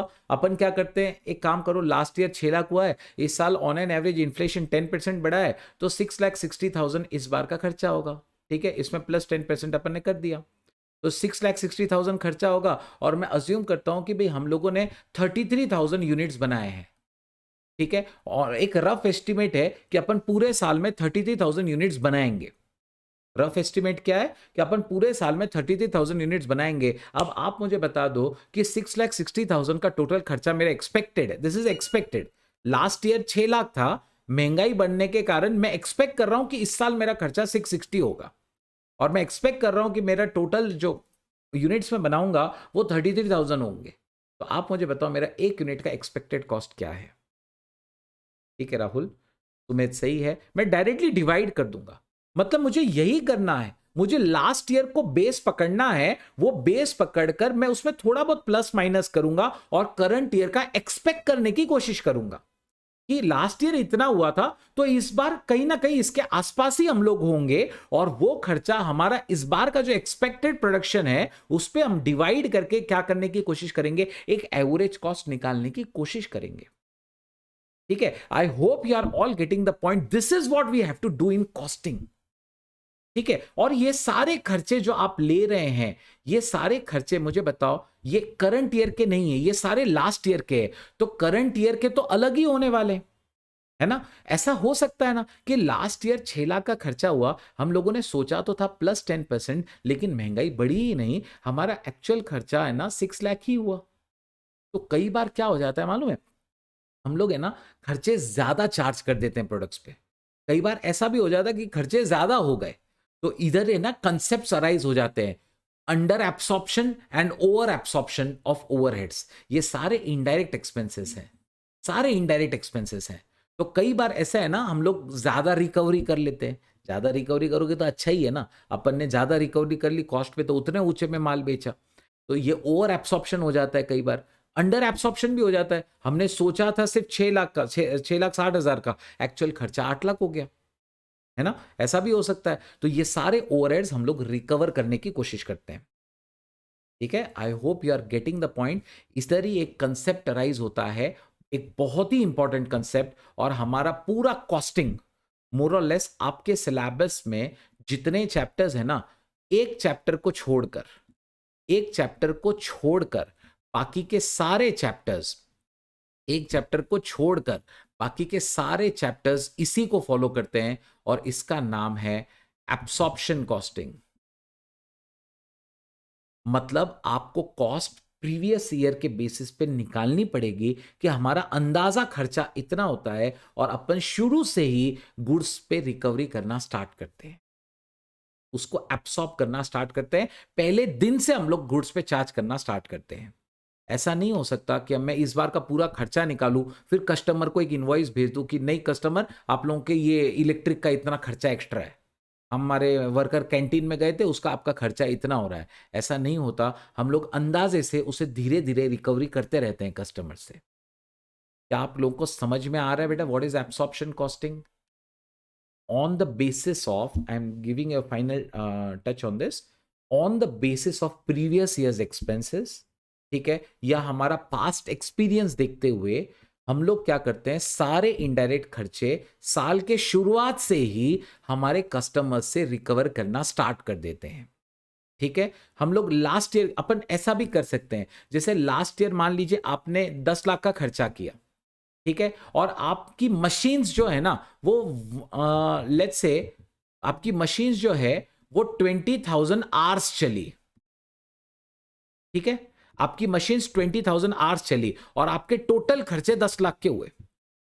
तो अपन एक हिसाब लगा लेंगे कि हमारी मशीन अगर 1 घंटा भी काम करती है तो ऑन एन एवरेज 50 रुपए का खर्चा आता है, बाकी का सारा इनडायरेक्ट। तो अपन क्या करते हैं, अगर हमारे एक प्रोडक्ट को बनाने के लिए 2 घंटे लगते हैं, प्रोडक्ट को बनाने के लिए 2 घंटे लगते हैं, आप मुझे बता सकते हो कि आप उससे कम से कम कितना ओवरहेड रिकवर करने की कोशिश करोगे? सोचो। पिछले साल हम लोगों ने 10 लाख रुपए का खर्चा किया था, सारे इनडायरेक्ट खर्चे, और हमारी मशीन्स चली थी 20,000 आवर्स।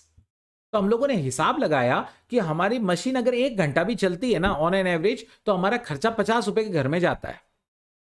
तो अगर एक प्रोडक्ट बनाने के लिए आपको 2 घंटे लगते हैं, तो ऑन एन एवरेज आप कितना रुपए रिकवर करोगे सामने वाले से? सोचो, कितना ओवरहेड्स रिकवर करोगे?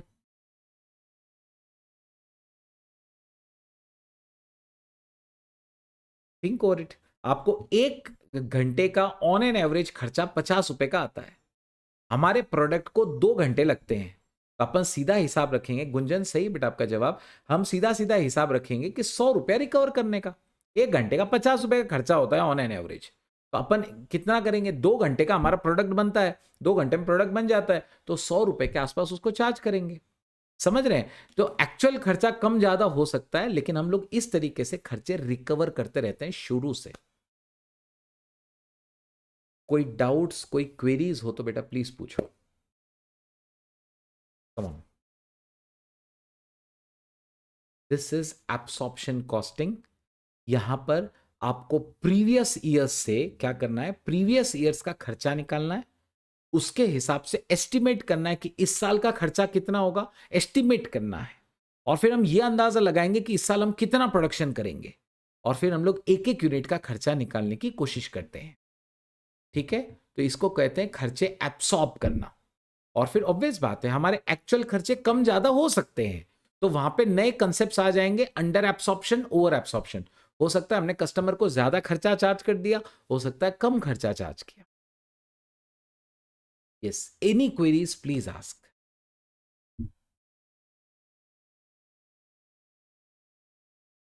किसी को कोई भी क्वेरी हो तो बेटा आप पूछ सकते हैं, बिंदास पूछो। चलिए बढ़िया, आई होप नहीं है किसी को कोई क्वेरी, है ना? टेंशन नहीं लेना बेटा, कुछ भी क्वेरी रहा बिंदास पूछ लेना, या तो अनम्यूट करके पूछो या आप डायरेक्टली चैट में भी भेज सकते हैं। ठीक है, अब एलिमेंट्स ऑफ कॉस्ट हम लोग देखते हैं। ठीक है, what are different elements of cost? As you can see, वैसे मैंने आपको है ना काफ़ी सारे ये सब खर्चे पहले ही बता दिए, सही बताऊं तो। ठीक है, मैंने जो विजुअलाइजेशन आपको करवाया ना, इसमें काफ़ी हद तक इसे कवर करने की कोशिश भी की थी। चलो, आपके एलिमेंट्स कौन कौन से हैं एक बार ज़रा इसके ऊपर नज़र डाल देते हैं। हम लोग ज़्यादातर 3 तरीके के खर्चे देखते हैं, मटेरियल्स के, आदमियों के, और बाकी के एक्सपेंसेस। मटेरियल्स, 2 तरीके के मटेरियल होते हैं, direct materials, indirect material. Direct materials यानी जो लेडीज हमने देखी थी बेटा, जो टेलरिंग का काम कर रही थी, जो मटेरियल से सीधा सीधा क्या करते जा रही थी, वो मटेरियल से सीधा सीधा कपड़ा बनाते चली जा रही थी, वो मटेरियल्स जो है ना वो डायरेक्ट मटेरियल्स है। ठीक है, वो मटेरियल्स जो है वो डायरेक्ट मटेरियल्स है। तो इनडायरेक्ट मटेरियल्स क्या है, उसके अलावा जो और मटेरियल्स लगते हैं, जैसे केमिकल्स लग सकते हैं, ठीक है, इसके अलावा आपको ऑयल लग सकता है उन मशीन्स को चलाने के लिए, तो वो सारा मटेरियल इनडायरेक्ट है, जिसका आउटपुट के साथ 1-to-1 कोरिलेशन नहीं है। एम्प्लॉयज 2 तरीके के काम करते हैं, 2 तरीके के एम्प्लॉयज गिने जाएंगे, एक है डायरेक्ट लेबर, एक है इनडायरेक्ट लेबर। एक है बेटा डायरेक्ट लेबर, जो सीधा सीधा काम कर रहे हैं, सीधा सीधा मतलब जैसे वो लेडीज की मैं बात कर रहा हूं जो डायरेक्टली प्रोडक्शन करते जा रही थी, वो डायरेक्ट लेबर है, वो सीधा आउटपुट बना रहे हैं। और इनडायरेक्ट मजदूर कौन हो गए बेटा? मेरे को एक बात बताओ, ये जो कैंटीन का हमने एग्जाम्पल यहां देखा, क्या ये वर्कर है या नहीं? काम तो कर रहे हैं ये भी, लेकिन ये काम से प्रोडक्शन नहीं हो रहा है, तो ये सारा लेबर जो है ना, ये इनडायरेक्ट लेबर है। ये लेबर तो है, लेकिन ये इनडायरेक्ट लेबर है, ये प्रोडक्शन नहीं कर रहे हैं, ठीक है, लेकिन ये सर्विसेज दे रहे हैं दूसरे डिपार्टमेंट्स के लिए। अंडरस्टैंड? Next, expenses. कुछ डायरेक्ट एक्सपेंसेस होते हैं, कुछ इनडायरेक्ट एक्सपेंस होते हैं, कुछ 1-to-1 कोरिलेट होते हैं गुड्स के साथ, कुछ नहीं हो पाते। ठीक है, और जितने इनडायरेक्ट एक्सपेंसेस हैं उन सबको अगर आप सम अप करो तो उसे कहा जाता है ओवरहेड्स।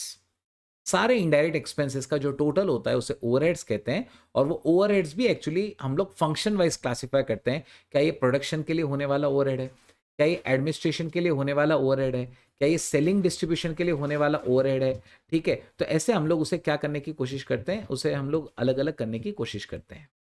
ठीक है, आई होप सबको क्लियर हो गया है। चलो, थोड़ा सा अब एक एक करके इसे डायरेक्टली देखते हैं. Direct material, what will be the example? Direct material, direct materials which are present in the finished product, cost object, or which are present in the finished product, that is cost object, or can be economically identified in the product, are termed as direct materials. Cloth in the dressmaking, materials purchased for specific job. आपको एक simple example देता हूं, आपको उससे ज्यादा clarity आ जाएगी. 1 jeans 2 meters. ठीक है, मुझे बताइए, if you are making 500 jeans, how much cloth will be required? How much cloth will be required? Sumit सही है? It's a very simple question. एक जीन्स को बनाने के लिए 2 मीटर लगता है, बराबर है? सोहन सही है आपका जवाब, है ना? एक जीन्स को बनाने के लिए 2 मीटर लगता है, तो 500 जीन्स के लिए कितना मीटर लगेगा? ऑब्वियस बात है, 1000 मीटर. तो 1 to 1 कोरिलेशन है, हम लोग इजीली उसे फाइनल प्रोडक्ट में पहचान सकते हैं. ऐसा जो इतना 1 to 1 कोरिलेट चलता है और जिसे हम फाइनल प्रोडक्ट में पहचान सकते हैं, ऐसा मटेरियल, ऐसा जो कपड़ा होता है ना, इसे कहते हैं direct materials.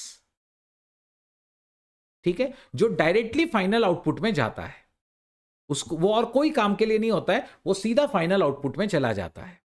These are direct materials. Okay, now so जो डायरेक्टली इकोनॉमिकली आइडेंटिफाई किया जा सकता है, प्रोडक्ट से सीधा सीधा कोरिलेट हो पाता है, वो डायरेक्ट मटेरियल्स होता है. कई बार क्या हो जाता है, मटेरियल होता डायरेक्ट है लेकिन उसे इनडायरेक्ट ट्रीट करते हैं. ऐसा क्यों? अगर वो अमाउंट बहुत छोटा है, तो अमाउंट बहुत छोटा है ना, तो हम ऐसा करते हैं. ठीक है, लेकिन ये सब हमारे लिए इतना रेलिवेंट नहीं है, याद रखिएगा. इसके अलावा those materials which are used for purposes ancillary to the business, okay, जो बिजनेस के अदर काम के लिए काम में आता है, वो भी इनडायरेक्ट मटेरियल्स होते हैं. जैसे फैक्ट्रीज में फिनाइल वगैरह होता होगा, बराबर है, क्लीनिंग वगैरह के लिए, तो ये भी तो एक मटेरियल ही है, लेकिन ये एक इनडायरेक्ट मटेरियल है. ये ऑब्वियस बात है, ये प्रोडक्शन नहीं कर रहा है, लेकिन प्रोडक्शन डिपार्टमेंट को सर्विस दे रहा है क्लीनिंग करने की. अंडरस्टैंड? तो फिर ये इनडायरेक्ट मटेरियल होता है, ये डायरेक्ट 1 to 1 कोरिलेट नहीं होता फाइनल आउटपुट के साथ. अब यहाँ पे मैंने एक एग्जांपल रखा हुआ है. लिवाइस एक मैन्युफैक्चरर है क्लोथिंग का. डेनिम फैब्रिक आप जो देख रहे हैं, ये फैब्रिक से डायरेक्ट कपड़ा बनने वाला है. ये फैब्रिक जो है वो डायरेक्ट मटेरियल है. और आप एक सिंपल सा हिसाब लगा सकते हैं, जैसे जैसे प्रोडक्शन बढ़ेगा, आपका ये कपड़े का खर्चा भी बढ़ता चला जाएगा. 1 to 1 correlation. Next, direct labour. You can see this person's directly employed on the machines, okay, which can be economically identified or attributed to wholly cost object. याद रखिएगा, सीधा प्रोडक्शन पे काम कर रहे हैं, employees engaged on actual production, ये बाकी का काम नहीं करते. अंडरस्टैंड? ये है डायरेक्ट लेबर. ये क्या है बेटा?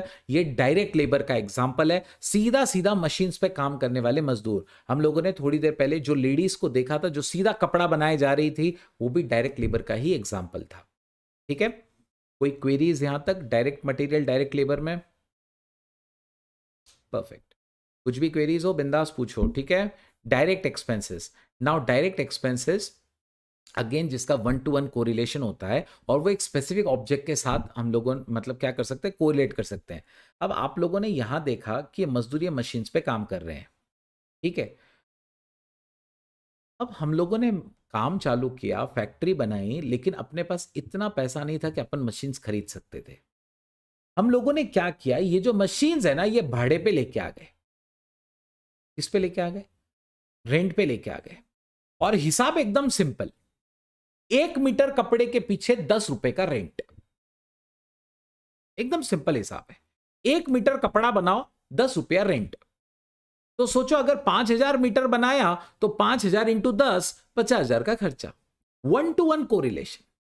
अंडरस्टैंड? तो ये खर्चा क्या है? This is direct expense. और ये सीधा सीधा मतलब प्रोडक्शन में आपको तुरंत पहचाना जा सकता है इकोनॉमिकली फिजिबल तरीके से. ये कौन सा हुआ? ये डायरेक्ट एक्सपेंस हुआ, और ये डायरेक्ट प्रोडक्शन से रिलेटेड है. हर वो चीज जो 1 to 1 कोरिलेट होती है, जैसे सेल्समैन का कमीशन 1 यूनिट पे 1 रुपया, वो डायरेक्ट एक्सपेंस नहीं गिना जाता है, क्योंकि वो एक ओवरहेड्स है. अंडरस्टैंड? वो प्रोडक्शन का खर्चा नहीं है. तो प्रोडक्शन में जो 1 to 1 कोरिलेट होने वाले खर्चे होते हैं ना, वो डायरेक्ट एक्सपेंसेस में आते हैं. ठीक है, जो प्रोडक्शन के रिलेटेड हो और 1 to 1 कोरिलेट हो रहे हो, ये सारे डायरेक्ट एक्सपेंसेस हैं। नेक्स्ट, इसके बाद आते हैं इनडायरेक्ट मटेरियल्स। इतने सारे लेडीज इतने सारे मशीन्स में काम कर रही थी, वो मशीन्स को ऑयल भी तो लगता है, इसका कोई 1 to 1 कोरिलेशन नहीं होता। हो सकता है आपकी मशीन जो है वो थोड़ी पुरानी हो गई है तो ज़्यादा ऑयल लगे, नहीं है तो बहुत कम ऑयल लगे, अंडरस्टैंड। तो इसका 1 to 1 कोरिलेशन नहीं होता। लेकिन और ये वाला ऑयल जो है ना, ये कपड़े में दिखकर भी नहीं आएगा, ये प्रोडक्शन में ही कहीं ना कहीं कंज्यूम हो जाएगा, अंडरस्टैंड। सो मेंटेनेंस के लिए, जो मशीन्स मेंटेनेंस के लिए, बिल्डिंग मेंटेनेंस के लिए आपको जो रखना पड़ता है अपने पास, lubricants, cotton waste, brakes etcetera, ये सारी चीज़ें जो है, इवन पावर हाउस में जो चीज़ें लगती है, बॉयलर हाउस में, कैंटीन्स में, वो सारी चीज़ें जो है वो सारे इनडायरेक्ट मटेरियल है, प्रोडक्शन से उसका कोई लेना देना नहीं है। नेक्स्ट, तो ये इनडायरेक्ट मटेरियल है, इनडायरेक्ट खर्चा है। इनडायरेक्ट लेबर, ये देखो, मुझे एक बात बताओ, ऑलरेडी मेरे फैक्ट्री में लगे हुए हैं 7 वर्कर, मैं 3 वर्कर और लेके आ जाऊं तो क्या मेरा प्रोडक्शन, चलो 3 नहीं 7 वर्कर है ना, ये 7 लेबर है, मैं 7 और लेकर आ गया, 7 और सिक्योरिटी गार्ड लेके आ गया, तो क्या मेरा प्रोडक्शन डबल हो जाएगा? Think, 7 workers are over here, 7 security guards, ठीक है, if I bring 7 more security guards, will my production double? बिल्कुल सबका आंसर सही है, that is no, because this guys are not doing the production. However, जितनी ladies वहां पे कपड़ा बना रही थी, अगर मैं उन्हें डबल कर दूं, मैं और उतनी लेडीज को अपॉइंट कर दूं टू मेक दैट, तो फिर ऑब्वियस बात है मेरा प्रोडक्शन डबल हो सकता है। सो डायरेक्ट लेबर में 1 to 1 कोरिलेशन होता है, जैसे जैसे मेरा प्रोडक्शन बढ़ता है मेरा लेबर का खर्चा बढ़ेगा ही बढ़ेगा, या मैं कह सकता हूं मैं जितना लेबर पे खर्चा करते जाऊंगा मेरा प्रोडक्शन बढ़ते चला जाएगा। लेकिन ये इनडायरेक्ट लेबर में लोग तो होते हैं, लेकिन इसका कोई 1 to 1 कोरिलेशन नहीं होता गुड्स के साथ, ठीक है। सो ये डायरेक्टली अलोकेट नहीं हो पाते हैं, ये अपना खर्चा दूसरे डिपार्टमेंट्स पे बांट देते हैं, फिर वो अपने अपने डिपार्टमेंट अपनी अपनी रिकवरीज करते रहते हैं, लाइक दैट। इनडायरेक्ट लेबर्स में फोरमैन की salary, supervisor, maintenance worker, cleaners and all that, ये सब उसमें ही आ जाते हैं। इवन कैंटीन के भी जो वर्कर होते हैं ना, वो सब इनडायरेक्ट लेबर में ही है। इनडायरेक्ट एक्सपेंसेस, ये फैक्ट्री का आउटलेट देखो, इतनी सारी लाइट्स लगी हुई है, बराबर है, इतने सारे लाइट्स हैं, फैंस चलते होंगे, ये सारे जो खर्चे हैं ना, ये कोई गुड्स के साथ डायरेक्ट रिलेट नहीं करते, ये सारे इनडायरेक्ट एक्सपेंसेस हैं। लेकिन हाँ, मशीन्स में लगने वाली पावर वगैरह वो सब डायरेक्ट एक्सपेंस में चला जाएगा, ध्यान में रखें, ठीक है, जो 1 to 1 कोरिलेट हो सके। अगर 1 to 1 कोरिलेट नहीं हो पाती वो पावर भी, तो वो भी इनडायरेक्ट में आ जाएगी, ठीक है, अंडरस्टैंड। तो जिसे आप पहचान सकते हैं, जिसे आप पहचान सकते हैं, इकोनॉमिकली रिलेट कर सकते हैं, वो सब डायरेक्ट है, जिसे आप नहीं कर पाते हैं वो इनडायरेक्ट है। अब आप मुझे बताओ, क्या आपको कोई क्वेरीज है बेटा ये 6 में?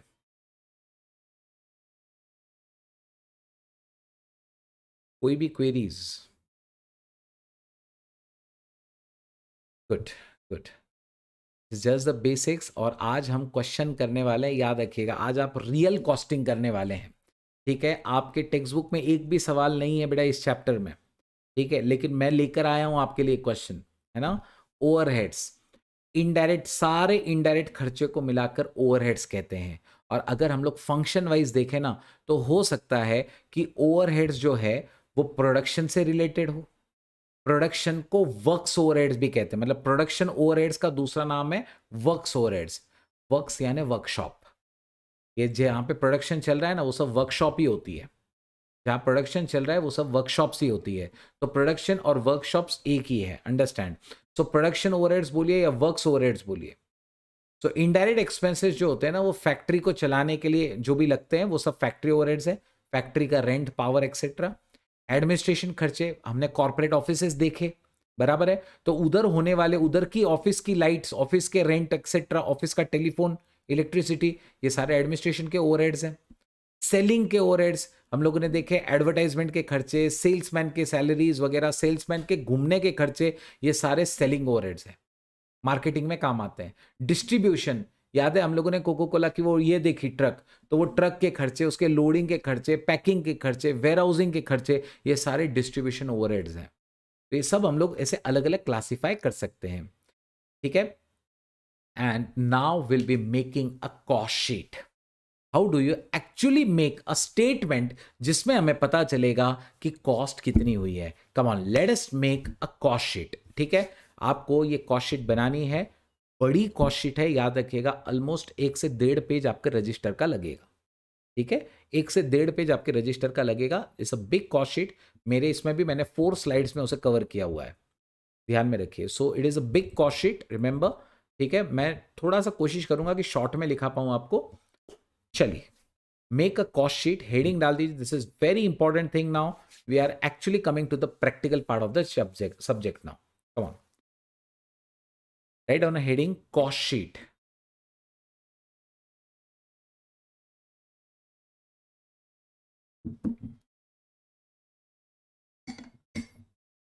हम लोगों ने देखा इतने सारे खर्चे थे, इतने खर्चे रिकवर करने के लिए हमें एक स्टेटमेंट तो बनाना पड़ेगा, बराबर है, कि हमारा खर्चा एग्जैक्टली कितना हो रहा है और हमें गुड्स पे कितना रिकवर करना चाहिए, इस जॉब पे कितना रिकवर करना चाहिए।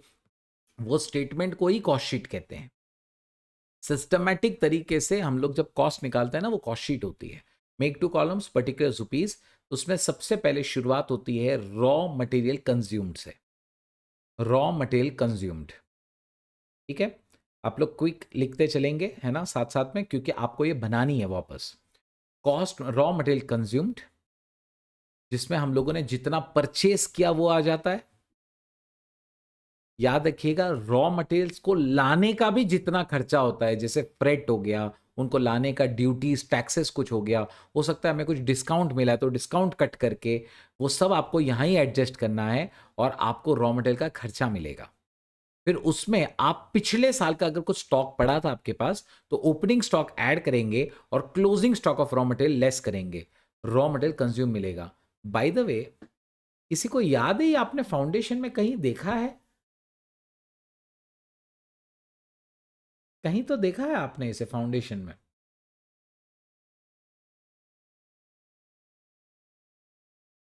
ये सुमित कहाँ देखा है? सोहम, ये हम लोगों ने कहाँ देखा है? वेंकटेश कह रहे हैं एनपीओ के स्टॉक्स में। ओके, यस, एनपीओ के स्टॉक ऑफ मेडिसिन का, ठीक है वेंकटेश, ऐसा कंसेप्ट है। लेकिन सबसे बेस्ट जो आपने ये देखा है ना, वो मैन्युफैक्चरिंग में देखा था।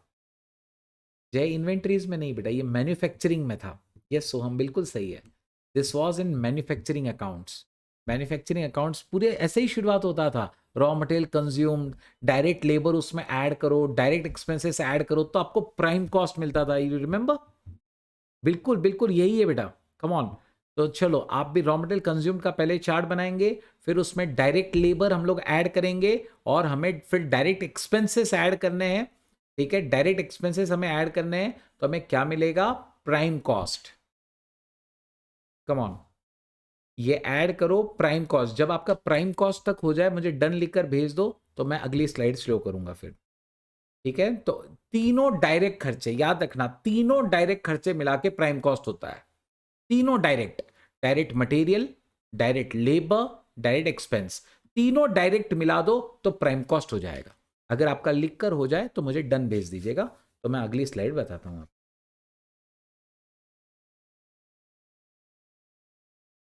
रॉ मटेरियल कंज्यूम ले लिया हम लोगों ने, परचेजेस उसमें खर्चे लाने लगे, ले जाने के वगैरह ले लिए। उसके बाद opening stock of raw material, closing stock of raw material adjust किया, we got the raw material consumed. उसके बाद हमने डायरेक्ट लेबर ऐड किया, डायरेक्ट एक्सपेंसेस ऐड किए, we got the prime cost. Come on, once you have noted this part, send a done or a thumbs up, फिर we'll move ahead।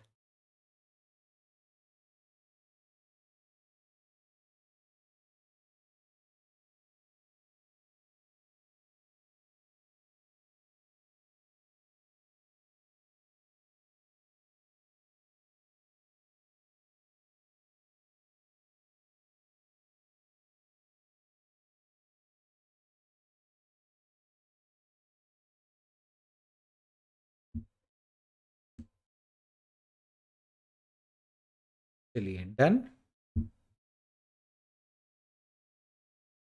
आगे चलते हैं। Yes, अब प्राइम कॉस्ट के आगे क्या आता है? प्राइम कॉस्ट के आगे क्या आता है?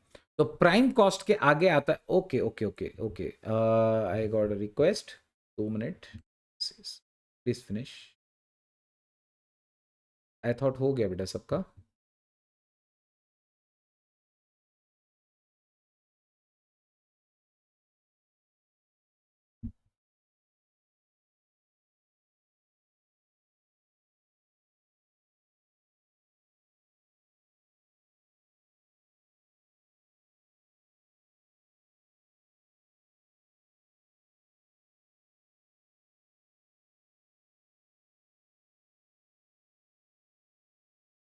गुंजन हो जाए तो बेटा डन भेज दो, आगे चलते हैं।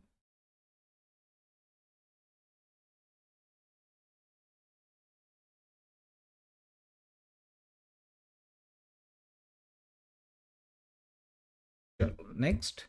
यस, अब हम लोग प्राइम कॉस्ट तक आ गए, है ना। हम लोगों ने प्राइम कॉस्ट तक कौन कौन सी चीजें देखी, 3 चीजें हम लोगों ने देखी। कौन सी 3 चीजें प्राइम कॉस्ट में आपको लेना है बेटा?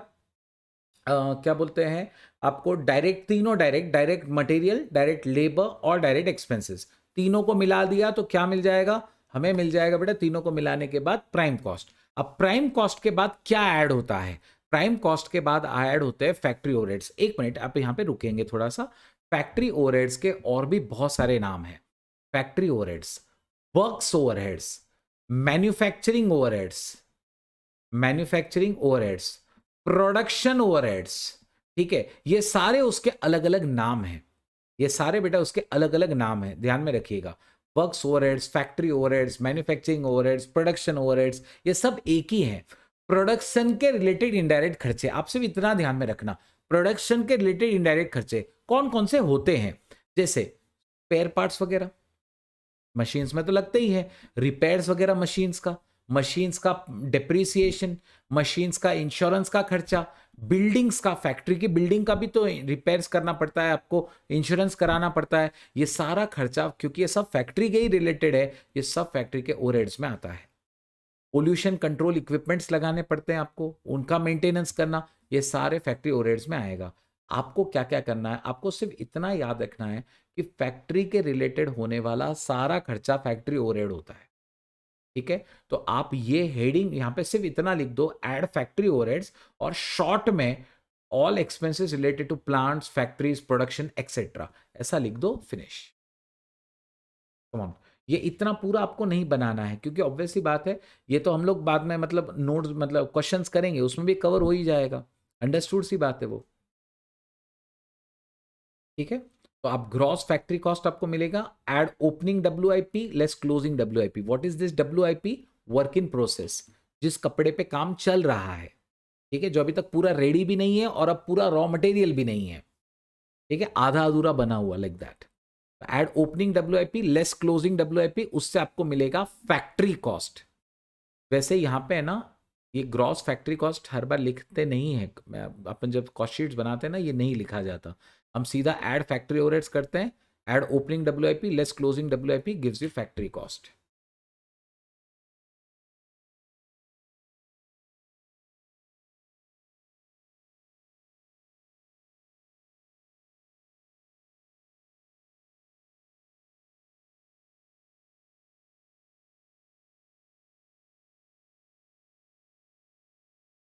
लिख लीजिए, शॉर्ट शॉर्ट्स में लिखिएगा, मतलब कोई अपने को पूरा पूरा लॉन्ग लिखना है ऐसा कोई ज़रूरी नहीं है, वो क्वेश्चंस में कवर हो ही जाएगा। और आपका विजुअलाइजेशन ज़्यादा ज़रूरी है कि फैक्ट्री के होने वाले सारे इनडायरेक्ट खर्चे, फैक्ट्री से होने वाले सारे इनडायरेक्ट खर्चे, वो आपको फैक्ट्री ओवरहेड्स में लेने हैं। ठीक है, चाहे वो मशीन्स के रिलेटेड हो, चाहे फैक्ट्री बिल्डिंग्स के रिलेटेड हो, चाहे उसके स्पेयर पार्ट्स के रिलेटेड हो, ये सारे खर्चे हमारे फैक्ट्री के ओवरहेड्स हैं। इस उम्मीद, ओपनिंग WIP ऐड किया, क्लोजिंग WIP लेस किया, we got the factory cost.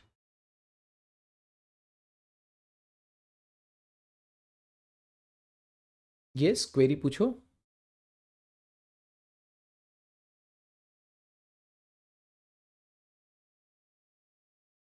Okay, opening add ही होता है और क्लोजिंग लेस ही होता है, ऐसा क्यों? ऐसा इसलिए है, मैं आपको समझाता हूँ, एक सेकंड देना।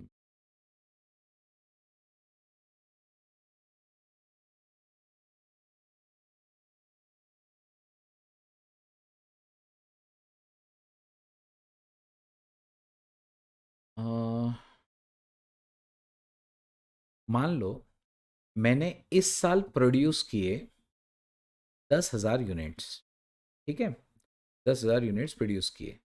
ओपनिंग स्टॉक मेरे पास पड़ा था 2,000 यूनिट्स का, और क्लोजिंग स्टॉक भी पड़ा है मेरे पास 500 यूनिट्स का, ठीक है। आप मुझे इतना बता दो कि हम लोगों ने जो बेचा वो कितने यूनिट्स है।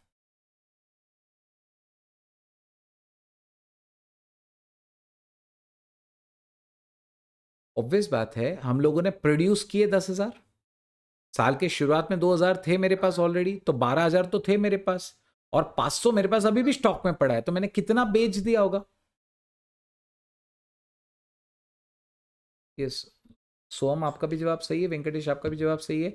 11,500 यूनिट मैंने बेचा होगा, बराबर है। अब 11,500 यूनिट जो बेचा है बेटा, मुझे निकालना भी तो यही पड़ता है ना कि जो मैंने बेचा उसकी कॉस्ट क्या थी। प्रॉफिट्स कैसे निकाला जाता है, जो गुड्स आपने बेचा उसको, उसकी कॉस्ट को सेल से कंपेयर करते हैं, समझ रहे हो। तो उसकी कॉस्ट कैसे मिलेगी आपको, आप प्रोडक्शन का खर्चा लोगे, ओपनिंग स्टॉक लोगे, और उसमें जो क्लोजिंग का तुम्हारा वैल्यू है वो हटा दोगे, तभी जाके तो पता चलेगा कि जो तुमने बेचा उसकी कॉस्ट क्या थी। समझा नहीं समझा।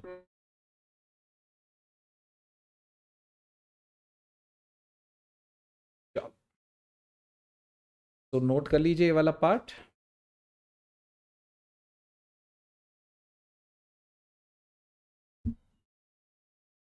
चलिए आगे चलते हैं। अब फैक्ट्री कॉस्ट में आपको आगे और क्या क्या लेना है। फैक्ट्री में गुड्स बनने के बाद उनका क्वालिटी चेक होता है। हम लोगों ने एक पर्सन को देखा था जो क्वालिटी कंट्रोल करता था, बराबर है। फैक्ट्री में गुड्स रेडी हो जाने के बाद उनका क्वालिटी कंट्रोल होता है। रिसर्च एंड डेवलपमेंट के खर्चे, अगर वो प्रोडक्शन प्रोसेस का रिसर्च करते हैं तो वो खर्चा भी यही ऐड किया जाता है। एडमिनिस्ट्रेशन ओवरहेड्स, ये एक बहुत इंपॉर्टेंट पार्ट है। आप यहां पे क्वालिटी कंट्रोल और R&D लिखो नहीं लिखो ठीक है, लेकिन ये सबसे इंपॉर्टेंट है। ये जो administrative overheads related to production है, एडमिनिस्ट्रेटिव ओवरहेड्स दो तरीके के होते हैं। मतलब जो वो कॉर्पोरेट ऑफिस वाले हम लोगों ने देखे, वो दो तरीके के काम करते हैं। कुछ प्रोडक्शन को ही सुपरवाइज करते हैं, और कुछ जो है ना वो पूरी कंपनी की पॉलिसीज डिसाइड करते हैं, कुछ जनरल खर्चे करते हैं। सो एडमिनिस्ट्रेटिव ओवरहेड अगर प्रोडक्शन से रिलेटेड होंगे, ये क्वेश्चन बताएगा, आपको नहीं सोचना है, ये क्वेश्चन ही आपको बता देगा कि वो प्रोडक्शन से रिलेटेड है या नहीं। और अगर वो नहीं बोलता है तो आप अपना अजम्पशन कर सकते हैं। मैं आपको सजेस्ट करूंगा कि आप अजम्पशन करें कि वो इससे रिलेटेड नहीं है, प्रोडक्शन से, ठीक है। वैसे हम लोग क्वेश्चन बाय क्वेश्चन उसे देखेंगे, do not worry about it. हम लोग देखेंगे हमारे ICAI का भी अप्रोच क्या है इसमें। लेकिन एडमिनिस्ट्रेटिव ओवरहेड्स दो तरीके के होंगे। अगर वो प्रोडक्शन रिलेटेड एडमिनिस्ट्रेटिव ओवरहेड है तो हम उसे फैक्ट्री कॉस्ट के बाद ऐड करेंगे, और वो ऐड कर लेने के बाद में तो स्क्रैप वैल्यू अगर हमें मिलती है तो वो लेस करना है, प्राइमरी पैकिंग का खर्चा ऐड करना है, तब जाके हमें कॉस्ट ऑफ प्रोडक्शन मिलता है, ठीक है। सो ये वाला आप नोट करिए। एक्चुअली एक चीज मैं आपको और बताना चाहता हूं, ये जो कॉस्ट शीट मैंने बनवाई है ना यहाँ पे, ये कॉस्ट शीट में एक्चुअली एक एग्जाम में क्वेश्चन जो आया था उसके सारी चीजें यहाँ पे ली हुई है। तो आपको समझ जाएगा कि एग्जाम में भी जो क्वेश्चंस आ रहे हैं उसमें ये सारे आइटम्स पूछे जाते हैं। नहीं तो आप बोलेंगे कि सर इतना याद कैसे रखेंगे, लेकिन याद रखना एग्जाम में भी आने वाले क्वेश्चंस में ये सारे आइटम्स आते हैं, ठीक है।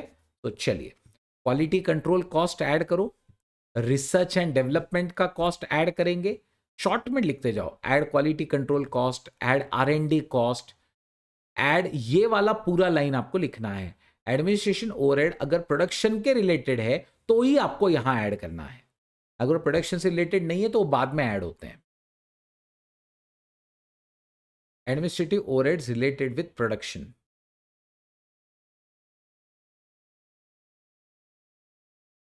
Next, realisable value of scrap. कई बार क्या होता है, कचरा जनरेट होता है। अगेन आपने फाउंडेशन में अकाउंट्स में मैन्युफैक्चरिंग अकाउंट में सीखा था कि बाय प्रोडक्ट का जो NRV होता है वो आपको कॉस्ट से कम करना होता है। अगर आपको याद होगा, आपने मैन्युफैक्चरिंग अकाउंट में इसे सीखा था कि बाय प्रोडक्ट का जो NRV होता है ना, वो आपको कॉस्ट ऑफ प्रोडक्शन से कम करना पड़ता है। सेम वही चीज आप यहां पे कर रहे हैं।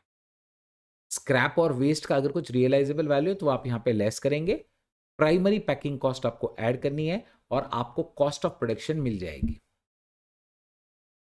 मैं एक बार पूरा सिखाने के बाद आपको फिर से ओवरव्यू वापस कराऊंगा, आप बिल्कुल चिंता मत करना। It's a big thing, I know, ठीक है। This is the first time you are doing this in your life and now you will be doing this in a lot of questions also. Add opening stock of finish goods less closing stock of finish goods, उससे आपको मिलेगा जो आपने बेचा उसकी cost क्या थी। Add, उससे आपको क्या मिलेगा, जो आपने बेचा, कॉस्ट ऑफ गुड्स सोल्ड, उसकी कॉस्ट क्या थी।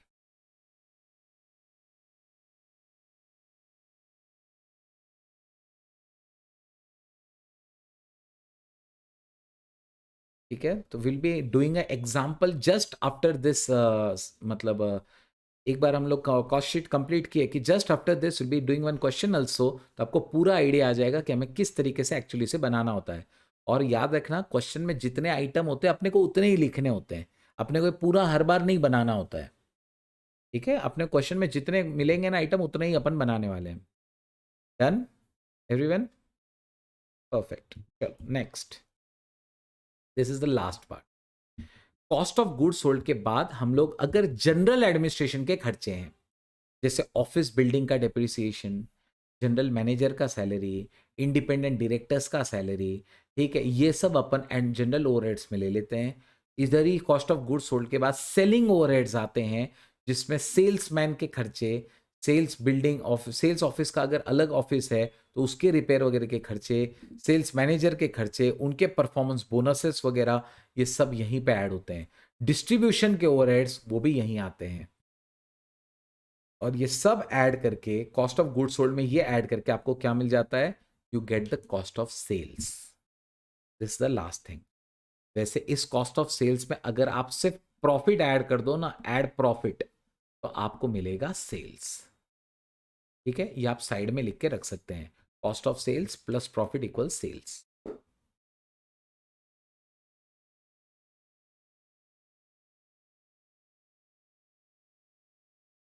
This is what we are going to do in maximum part of the syllabus.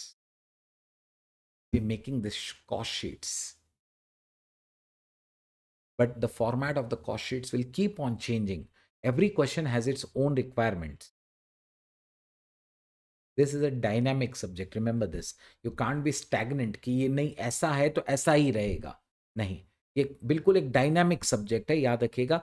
Her question में हम कुछ नई नई चीजें सीखेंगे।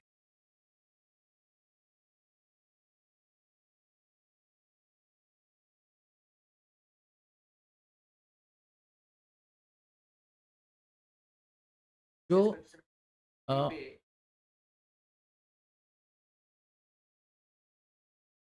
नहीं नहीं नहीं नहीं देखो, क्या बोलते हैं, जो अभी जैसे फॉर एग्जांपल मैं गुड्स बना रहा हूँ, ठीक है, मैं सबके लिए एक बार बोल दूं, मेरे पास क्वेरी ये आया है कि कस्टमर जो गुड्स पे खरीदता है उसको हम लोग कॉस्ट ऑफ सेल्स पे देते हैं क्या, या कॉस्ट ऑफ गुड्स सोल्ड वाला भाव होता है क्या वो, तो उसको मैं एड्रेस कर रहा हूँ।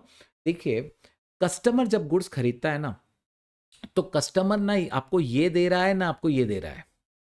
कस्टमर क्या करता है मालूम है, हम लोग मतलब है ना, कस्टमर आपको एक अमाउंट पे ऑफ करेगा, लेकिन वो अमाउंट कैसे डिसाइड होती है मैं आपको समझाता हूं। अगर कॉस्ट ऑफ सेल्स मेरा आ रहा है टोटल 100 रुपए, सारे खर्चे मैंने मिला लिए और मेरा पर यूनिट कितना आ रहा है कॉस्ट ऑफ सेल्स 100 रुपए, तो मैं सोचूंगा कि यार मेरा कॉस्ट ऑफ सेल्स 100 रुपए है, कम से कम मुझे 5-10 रुपया तो मिलना चाहिए, तो मैं उतना प्रॉफिट ऐड करता हूं और फिर उसको देता हूं। तो कस्टमर को तो यही लगेगा कि वो 110 में खरीद रहा है, लेकिन उसके 110 में हमारा प्रॉफिट भी है और ये सारे खर्चे भी धीरे धीरे रिकवर होते हैं। समझ में आ रहा है बेटा आपको? एग्जैक्टली exactly, इसके नीचे हमें नहीं बेचना चाहिए, इसके नीचे हमें नहीं बेचना चाहिए। ठीक है,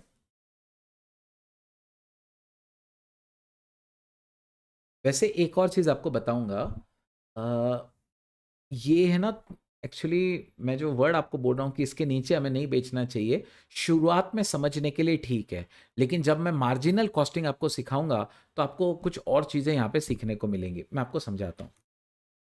जैसे मान लो तुम्हारा सारा डायरेक्ट एक्सपेंस है ना 25 रुपये यूनिट है, ठीक है। सारा जो डायरेक्ट एक्सपेंस है, डायरेक्ट एक्सपेंस मतलब मटेरियल हो गया, लेबर हो गया, ओवरहेड हो गया, वो 25 रुपये यूनिट का आ रहा है, ठीक है।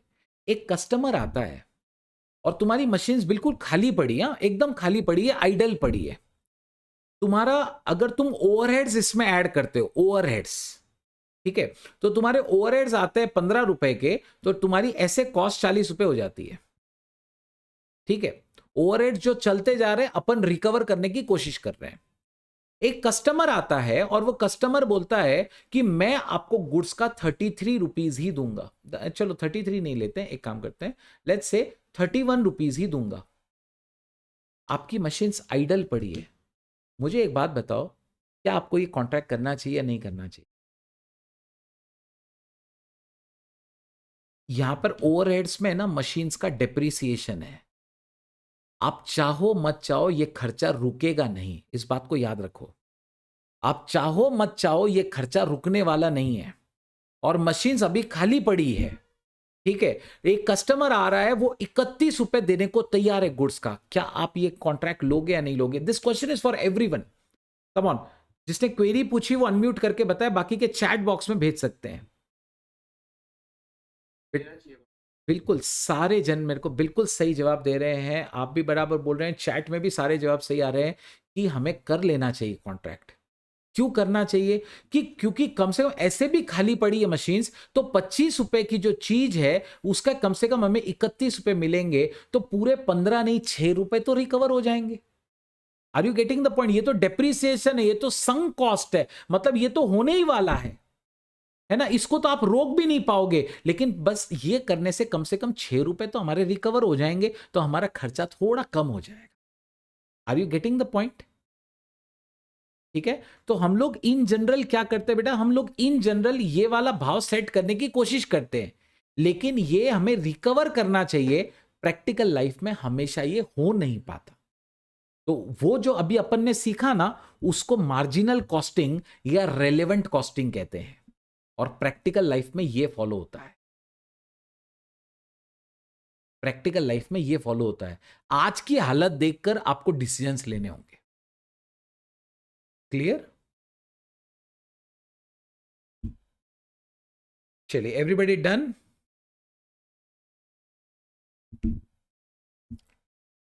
ठीक है। Will try to make a quick this what you say cost sheet. एक फास्ट एक छोटा सा कॉस्ट शीट आपको बना के मैं एक्सप्लेन कर देता हूं, फिर हम लोग इसका क्वेश्चन करते हैं, ठीक है। बहुत सिंपल सा इसका फॉर्मेट है। आप पहली बार बना रहे हैं, बड़ा बना रहे हैं, मैं जानबूझ के डायरेक्ट आपको बड़ा फॉर्मेट सिखाया।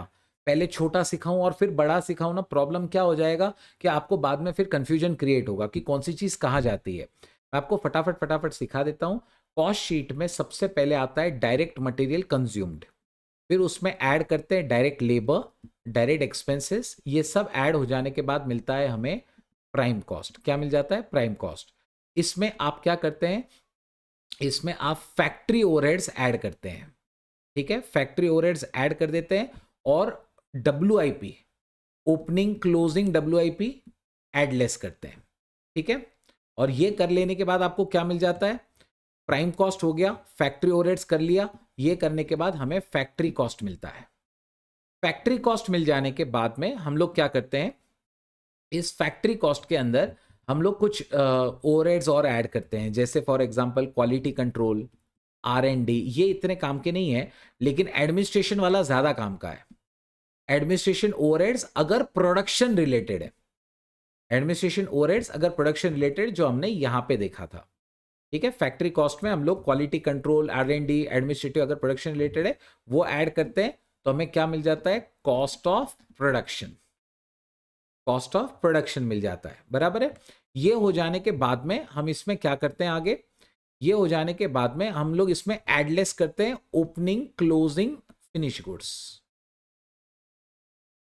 वो करने के बाद हमें मिलता है COGS, that is the cost of goods sold, और बचे हुए सारे ओवरहेड इधर ऐड कर दो, जैसे बाकी के एडमिनिस्ट्रेशन जो जनरल वाले हैं, उसके अलावा सेलिंग एंड डिस्ट्रीब्यूशन ओवरहेड्स वो ऐड करो, तो आपको कॉस्ट ऑफ सेल्स मिलता है। कॉस्ट ऑफ सेल्स में अगर आप प्रॉफिट ऐड कर दो, वैसे कॉस्ट शीट का पार्ट नहीं होता, लेकिन आप इसमें प्रॉफिट ऐड कर दो तो आपको सेल्स मिल जाता है। ये हम लोग जनरली प्रॉफिटेबिलिटी स्टेटमेंट में करते हैं। एक प्रॉफिटेबिलिटी स्टेटमेंट बना लेते हैं 3 लाइन का, उसमें ये कर लेते हैं। ठीक है, तो ये पूरा एक ओवरव्यू है कॉस्ट शीट का। ठीक है, शुरुआत कहां से होगी? प्राइम कॉस्ट से। सारे डायरेक्ट खर्चे ले लो, prime cost. Factory overheads add कर लो, ओपनिंग क्लोजिंग डब्ल्यूआईपी करो, फैक्ट्री कॉस्ट मिलेगा। उसके बाद में आप एडमिनिस्ट्रेशन के ओवरहेड्स डालेंगे, प्रोडक्शन वाले, कॉस्ट ऑफ प्रोडक्शन मिलेगा। फिर ओपनिंग क्लोजिंग एफजी एडलेस करो, cost of goods sold. Administration के बाकी के और सेलिंग एंड डिस्ट्रीब्यूशन के खर्चे ऐड करो तो कॉस्ट ऑफ सेल्स मिल जाएगा। Any queries before we start the question?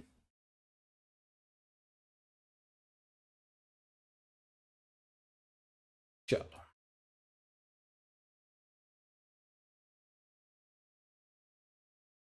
finally, starting with question number 9, as you can see, yes, proper.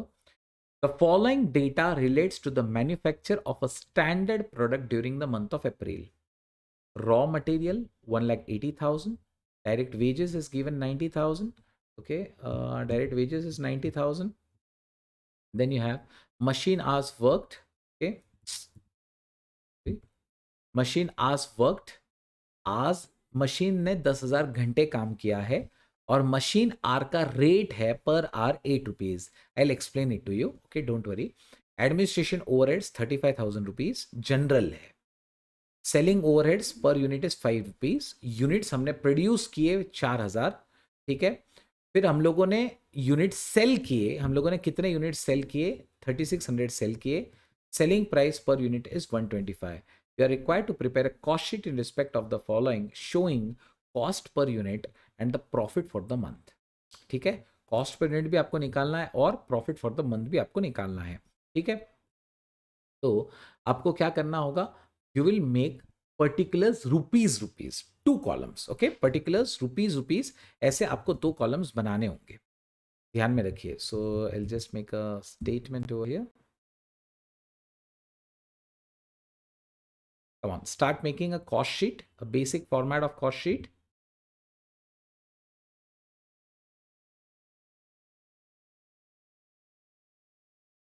Cost sheet, particulars, rupees.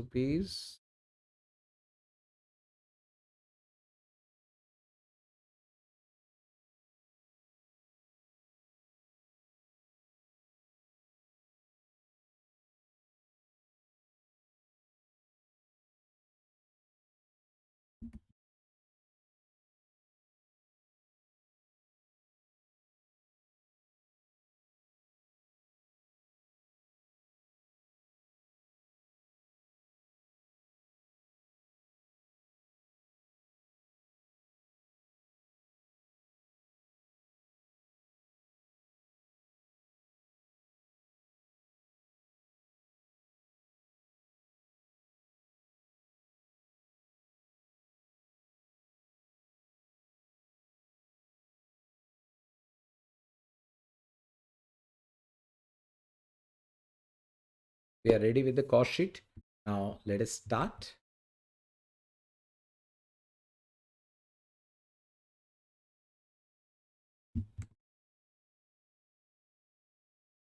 The following data relates to the manufacture of a standard product during the month of April. Raw material का खर्चा हुआ 1,80,000. Come on, raw materials का खर्चा हुआ बेटा 1,80,000. Direct materials consumed. You can add less the wordings, आप थोड़ा बहुत एडिट कर सकते हैं अपने हिसाब से। ठीक है, डायरेक्ट मटेरियल्स कंज्यूम्ड या रॉ मटेरियल्स कंज्यूम्ड भी आप इसे लिख सकते हैं। The amount is 1,80,000। ये actually this rupees is in total, okay, and this is actually cost per unit. तो वन थिंग, रुपीज यहाँ मैंने लिखा है, this is cost per unit कर लेते हैं यहाँ पे, और ये कर लेते हैं total cost. Okay, this let this be total cost.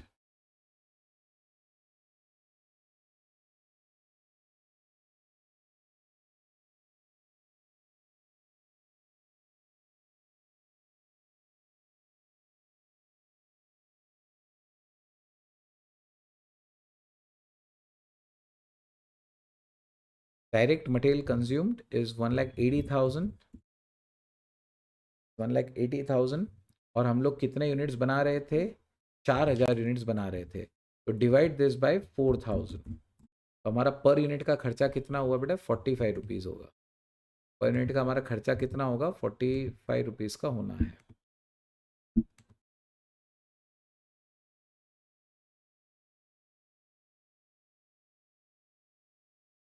Add direct wages,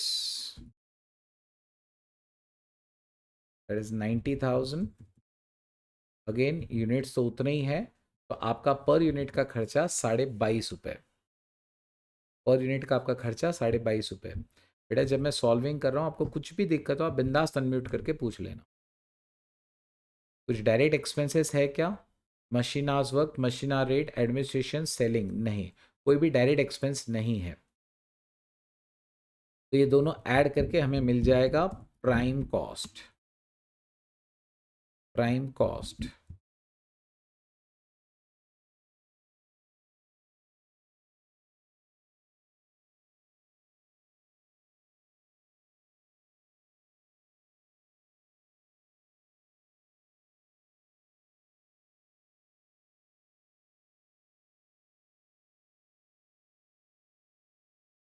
$375। Now prime cost एक बार आ गया, मैं आपको ये समझाना चाहता था ये मशीन आवर्स वर्कड और मशीन आवर रेट क्या होता है। देखो हम लोगों ने सीखा कि है ना, हम लोग खर्चे क्या करते हैं, प्रीवियस ईयर के बेसिस पे करंट ईयर का अंदाजा लगाते हैं, बराबर ना। प्रीवियस ईयर के बेसिस पे हम लोग अंदाजा लगाने का कोशिश करते हैं कि इस साल का हमारा 1 घंटे का खर्चा कितना होगा। तो हम लोगों ने ये ऑलरेडी निकाल लिया है कि हमारा अंदाजे से 1 घंटे का प्रोडक्शन का ओवरहेड 8 रुपए होगा। कितना? 8 रुपए का होगा। इसे कहते हैं मशीन आवर रेट। ठीक है, क्या कहते हैं इसे? Machine hour rate. इन्होंने कैसे किया होगा पता है आपको? पिछले साल मान लीजिए 10 लाख का खर्चा हुआ था, और 10 लाख का खर्चा हुआ था, और है ना 1,25,000 आवर्स काम हुआ था। उन्होंने मशीन्स पे देखा कि टोटल काम 1,25,000 हुआ। आप डिवाइड करके देखो भाई, टोटल खर्चा 10 लाख का और 1,25,000 आवर्स काम हुआ होगा, तो इसलिए उनका आइडिया रफली 8 रुपए के आसपास आ रहा है। ये मैंने आर्बिट्रेरी फिगर्स दिए हैं आपको, ठीक है, कि मतलब इनका खर्चा कुछ ऐसे इन्होंने डिसाइड किया होगा, और उनका आ रहा है कि भाई 1 घंटे का हमारा 8 रुपए खर्चा होता है। अब आप मुझे बताओ कि अगर 1 घंटे का हमारा जनरली ओवरहेड्स जो होता है वो 8 रुपए का होता है, और हमने इस जॉब के ऊपर, इस प्रोडक्ट के ऊपर 10,000 घंटे का काम किया है, तो आप मुझे बताओ कि हमें कितना प्रोडक्शन ओवरहेड्स चार्ज करना चाहिए? Add production overheads. Come on, सोच समझ के बताइएगा। हमारा 1 घंटे का 8 रुपए के आसपास का एवरेज खर्चा आता है, और हमने इस जॉब के ऊपर, इस प्रोडक्ट के ऊपर 10,000 घंटे काम किया है। तो फिर ऑब्वियस बात है, वेंकटेश, सुमेध, आप लोगों के आंसर्स बिल्कुल सही है, गुंजन, सोहम, आप सबके आंसर्स बिल्कुल सही है कि हमें 80,000 रुपया जो है रिकवर करना चाहिए। जय, आपका भी जवाब सही है, हमें 80,000 रुपये रिकवर करना चाहिए। तो हम लोग यहाँ पे 80,000 ऐड करेंगे, पर यूनिट का बेटा 8 रुपये हो गया, है ना। Sorry, not per unit, per unit का तो डिवाइड बाय 4,000 हमें करना पड़ेगा। 4,000 यूनिट्स हमने बनाए हैं, तो 20 रुपीज पर यूनिट हमारा खर्चा आ रहा है। तो like this will be doing this. तो ऐसे प्रोडक्शन ओवरहेड्स हम लोग एब्सॉर्ब करते रहते हैं, चार्ज करते रहते हैं प्रोडक्ट्स को। प्रोडक्शन ओवरहेड्स आ गया। ओपनिंग क्लोजिंग WIP तो कुछ है नहीं। We have got the factory cost, we have got the factory cost now.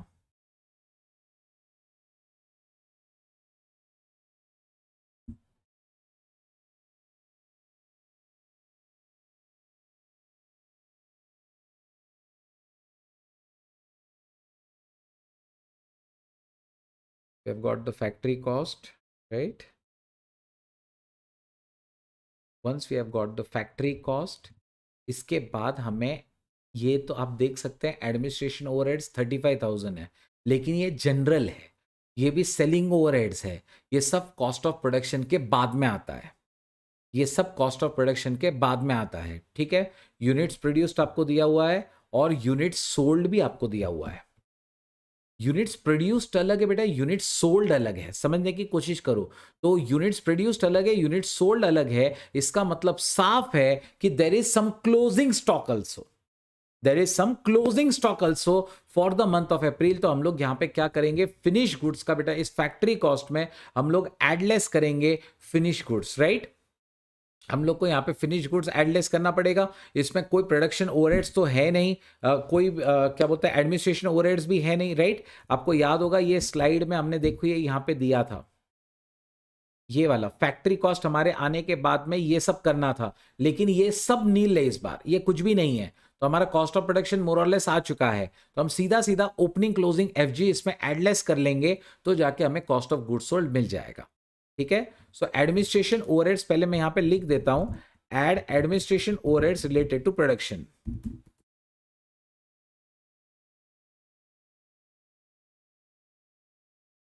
Prime cost add होगा ना, अरे यार मैंने इधर ऐड किया, इधर ऐड करना रह गया, फॉर्मूले में मिस्टेक होगी। यस डेफिनेटली वो तो ऐड होगा ही, वो एक के बाद एक सब ऐड ही होते आते हैं नीचे। एडमिनिस्ट्रेशन ओवरहेड्स आप ब्रैकेट में डालेंगे यहाँ पे related to production, related to production.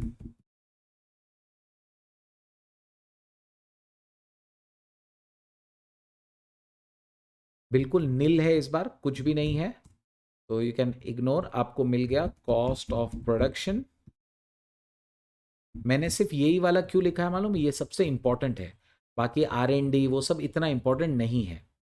ठीक है, ध्यान में रखिए, ये वाला सबसे इंपॉर्टेंट है। तो ये सेम वैसे कैसे रह गया,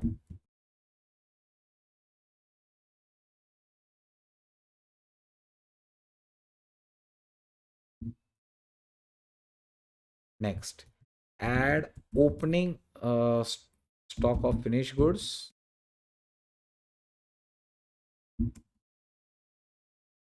और add opening stock of finish goods less closing stock of finish goods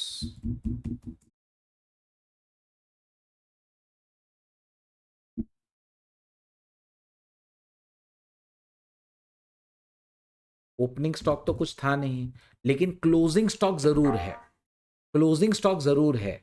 और वो क्लोजिंग स्टॉक कितना है बेटा, आप 3600 यूनिट आपने बेचे हैं, और आपके पास थे, आपने जो बनाए थे वो थे 4000 यूनिट, तो 400 यूनिट आपके पास स्टॉक में है। क्या आप मुझे बता सकते हैं कि 400 यूनिट का मैं यहां पे कैसे करूं, कम ऑन, 400 यूनिट का मैं कैसे निकालूं, ये खर्चा 4000 यूनिट का है, ये खर्चा 4000 यूनिट का है। आप मुझे बताइए कि इसका कैसे किया जाए,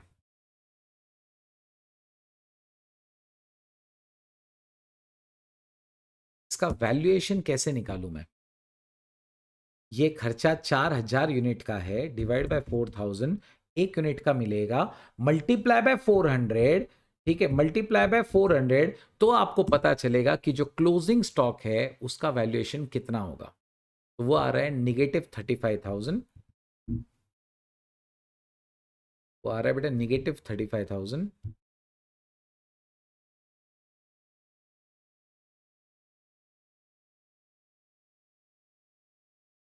और फिर आपको फाइनली मिलेगा, मैं एक बार ये स्टेप आपको वापस एक्सप्लेन करूंगा, मुझे पता है यहाँ पे क्वेरी जरूर रही होंगी स्टूडेंट्स को, cost of goods sold.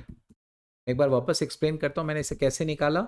3.5 lakh का हमारा खर्चा आ रहा था, 3.5 लाख का खर्चा कितने यूनिट्स के लिए हुआ, 4000 यूनिट्स के लिए हुआ, बराबर है, 4000 यूनिट्स हमने उसमें बनाए, तो मैंने डिवाइड किया इसको 4000 से, तो मुझे एक यूनिट का मिला, बराबर है, 3500 डिवाइड बाय 4000, वैसे साइड में मैंने लिखा हुआ ये 87.5, लेकिन मेरे पास 4000 यूनिट स्टॉक में पड़े थे, सॉरी 400 यूनिट स्टॉक में पड़े थे, तो मैंने क्या किया, इस 87.5 को 400 से मल्टीप्लाई किया, तो मुझे मिल गया कि भाई मेरे फिनिश गुड जो क्लोजिंग स्टॉक बाकी है उसका वैल्यू 35,000 है, उसका वैल्यू 35,000 है, तो वो 35,000 हम यहाँ पे रिड्यूस कर रहे हैं, तो हमें मिल गया cost of goods sold, come on, तो हमें मिल जाएगा कॉस्ट ऑफ गुड्स सोल्ड। याद रखिएगा ये आपको यहां तो रिड्यूस करना है, यहां पर रिड्यूस नहीं करना है, यहां रिड्यूस नहीं करना है, इस बात को ध्यान में रखिए, जैसे के जैसे रह जाएगा, नहीं तो आप बोलेंगे सर 87.5 माइनस 87.5 जीरो, नहीं, कॉस्ट पर यूनिट में इसका एडलेस नहीं होता, ठीक है,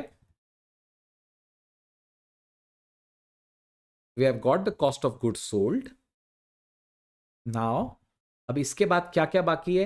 एडमिनिस्ट्रेशन ओवरहेड्स और selling overheads. Come on, add administration overheads bracket में general, add selling and distribution overheads या सेलिंग ओवरहेड्स,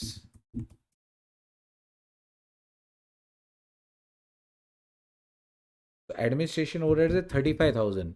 और यूनिट्स कितने बेटा? अब क्या ये 4,000 पे बटेगा या 3500 पे? ऑब्वियस बात है, सॉरी, यूनिट्स 3500 है, 3600 है, 3600 है ना? यस।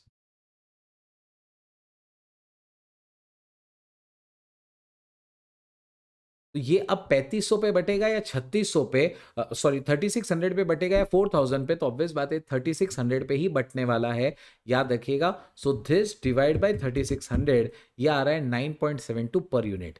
सेलिंग ओवरहेड्स भी आप ऐड करेंगे, जो 5 रुपए दिया हुआ है पर यूनिट, जो आपको सीधा सीधा दिया हुआ है 5 रुपया पर यूनिट का। तो सेलिंग ओवरहेड्स 5 रुपए मल्टीप्लाई बाय 3600 यूनिट, ये आ रहा है बेटा कितना? 18,000।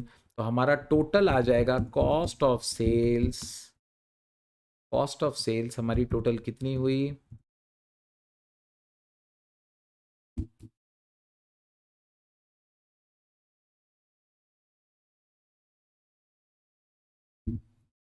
वन 102.22। आप देख सकते हैं 3,68,000 को 3600 से अगर हमने डिवाइड किया, इट मस्ट कम 102.22 समथिंग।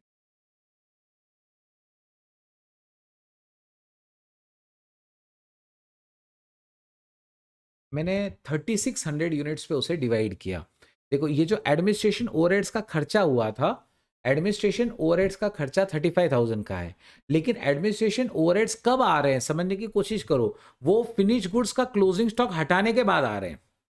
ठीक है, तो ये अब कितने यूनिट्स बचे होंगे बेटा?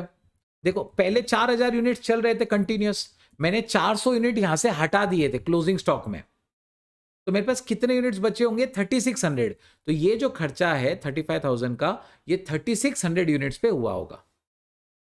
समझा नहीं समझा? तो ये 3600 पे डिवाइड कर दिया। इनफैक्ट एक बात याद रखिए, ये क्वांटिटीज अपडेट होते रहती है, ये क्वांटिटीज हमेशा अपडेट होते रहती है। जैसे अगर मैं रॉ मटेरियल यहाँ पे प्लस माइनस करता था, ओपनिंग स्टॉक क्लोजिंग स्टॉक, तो हो सकता है कि भाई ओपनिंग स्टॉक की क्वांटिटी और कुछ रहती थी, तो मैं डिवाइड करने वाला अमाउंट मेरा बढ़ जाता था। ठीक है, समझने की कोशिश करो, वो जिससे डिवाइड करना है ना आपको, वो क्वांटिटीज कंटिन्यूअसली अपडेट होती रहती है। यहाँ पे सिर्फ आपको फिनिश गुड्स का दिया हुआ था, तो आप देख सकते हैं इसके पहले का पूरा कैलकुलेशन मैंने 4,000 पे किया, पूरा कैलकुलेशन, क्योंकि यहां तक 4,000 यूनिट थे। फिर मैंने इसका 400 यूनिट का खर्चा हटा दिया, तो बचे अब मेरे 3600 यूनिट। इसके आगे का सारा कैलकुलेशन 3600 यूनिट पे ही हो रहा है। ऐसे मतलब अगर आपको यूनिट हटा देते हो ना, आगे का पूरा कैलकुलेशन नए यूनिट्स पे होता है।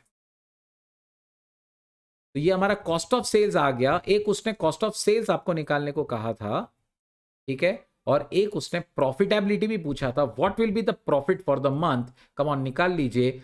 125 में आपने बेचा है उसको, 102.22 उसकी कॉस्ट थी, ठीक है, और हम लोगों ने कितने यूनिट्स बेचे हैं? 3600 यूनिट्स बेचे हैं। Calculate the profit. तो will make a statement like this again, name it as profitability statement.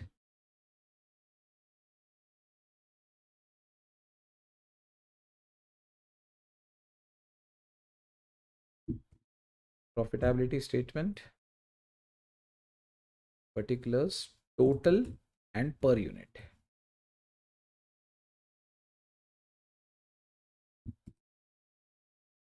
Sales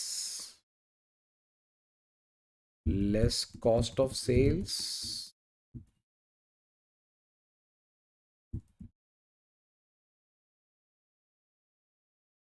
sales हमने कितना किया समझने की कोशिश करिएगा। हम लोगों ने 3600 यूनिट्स बेचे हैं 125 पे, 3600 यूनिट्स हमने 125 पे बेचे हैं। तो 3600 मल्टीप्लाई बाय 125, हमने 4,50,000 का माल बेचा है, 125 पर यूनिट।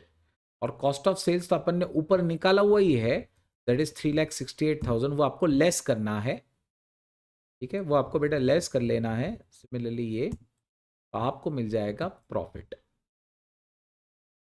पर यूनिट भी आपको मिल जाएगा।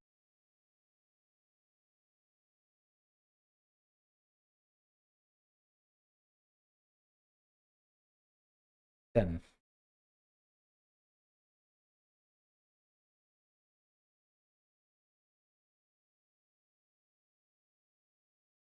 You have any queries you can ask.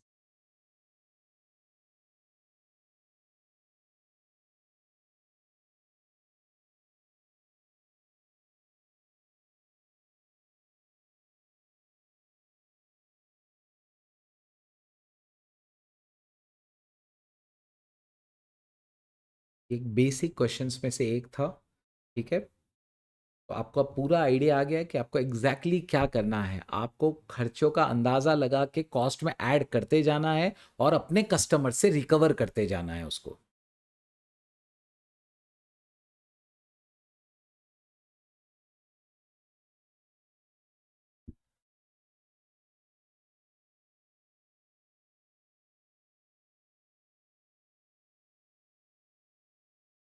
Done.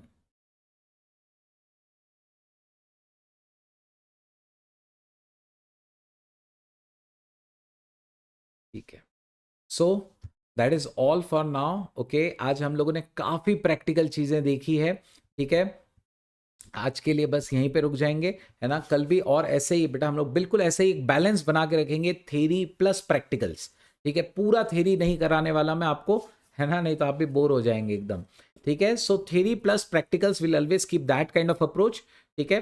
I will see you all in my tomorrow's lecture, till then take care, bye bye, thank you.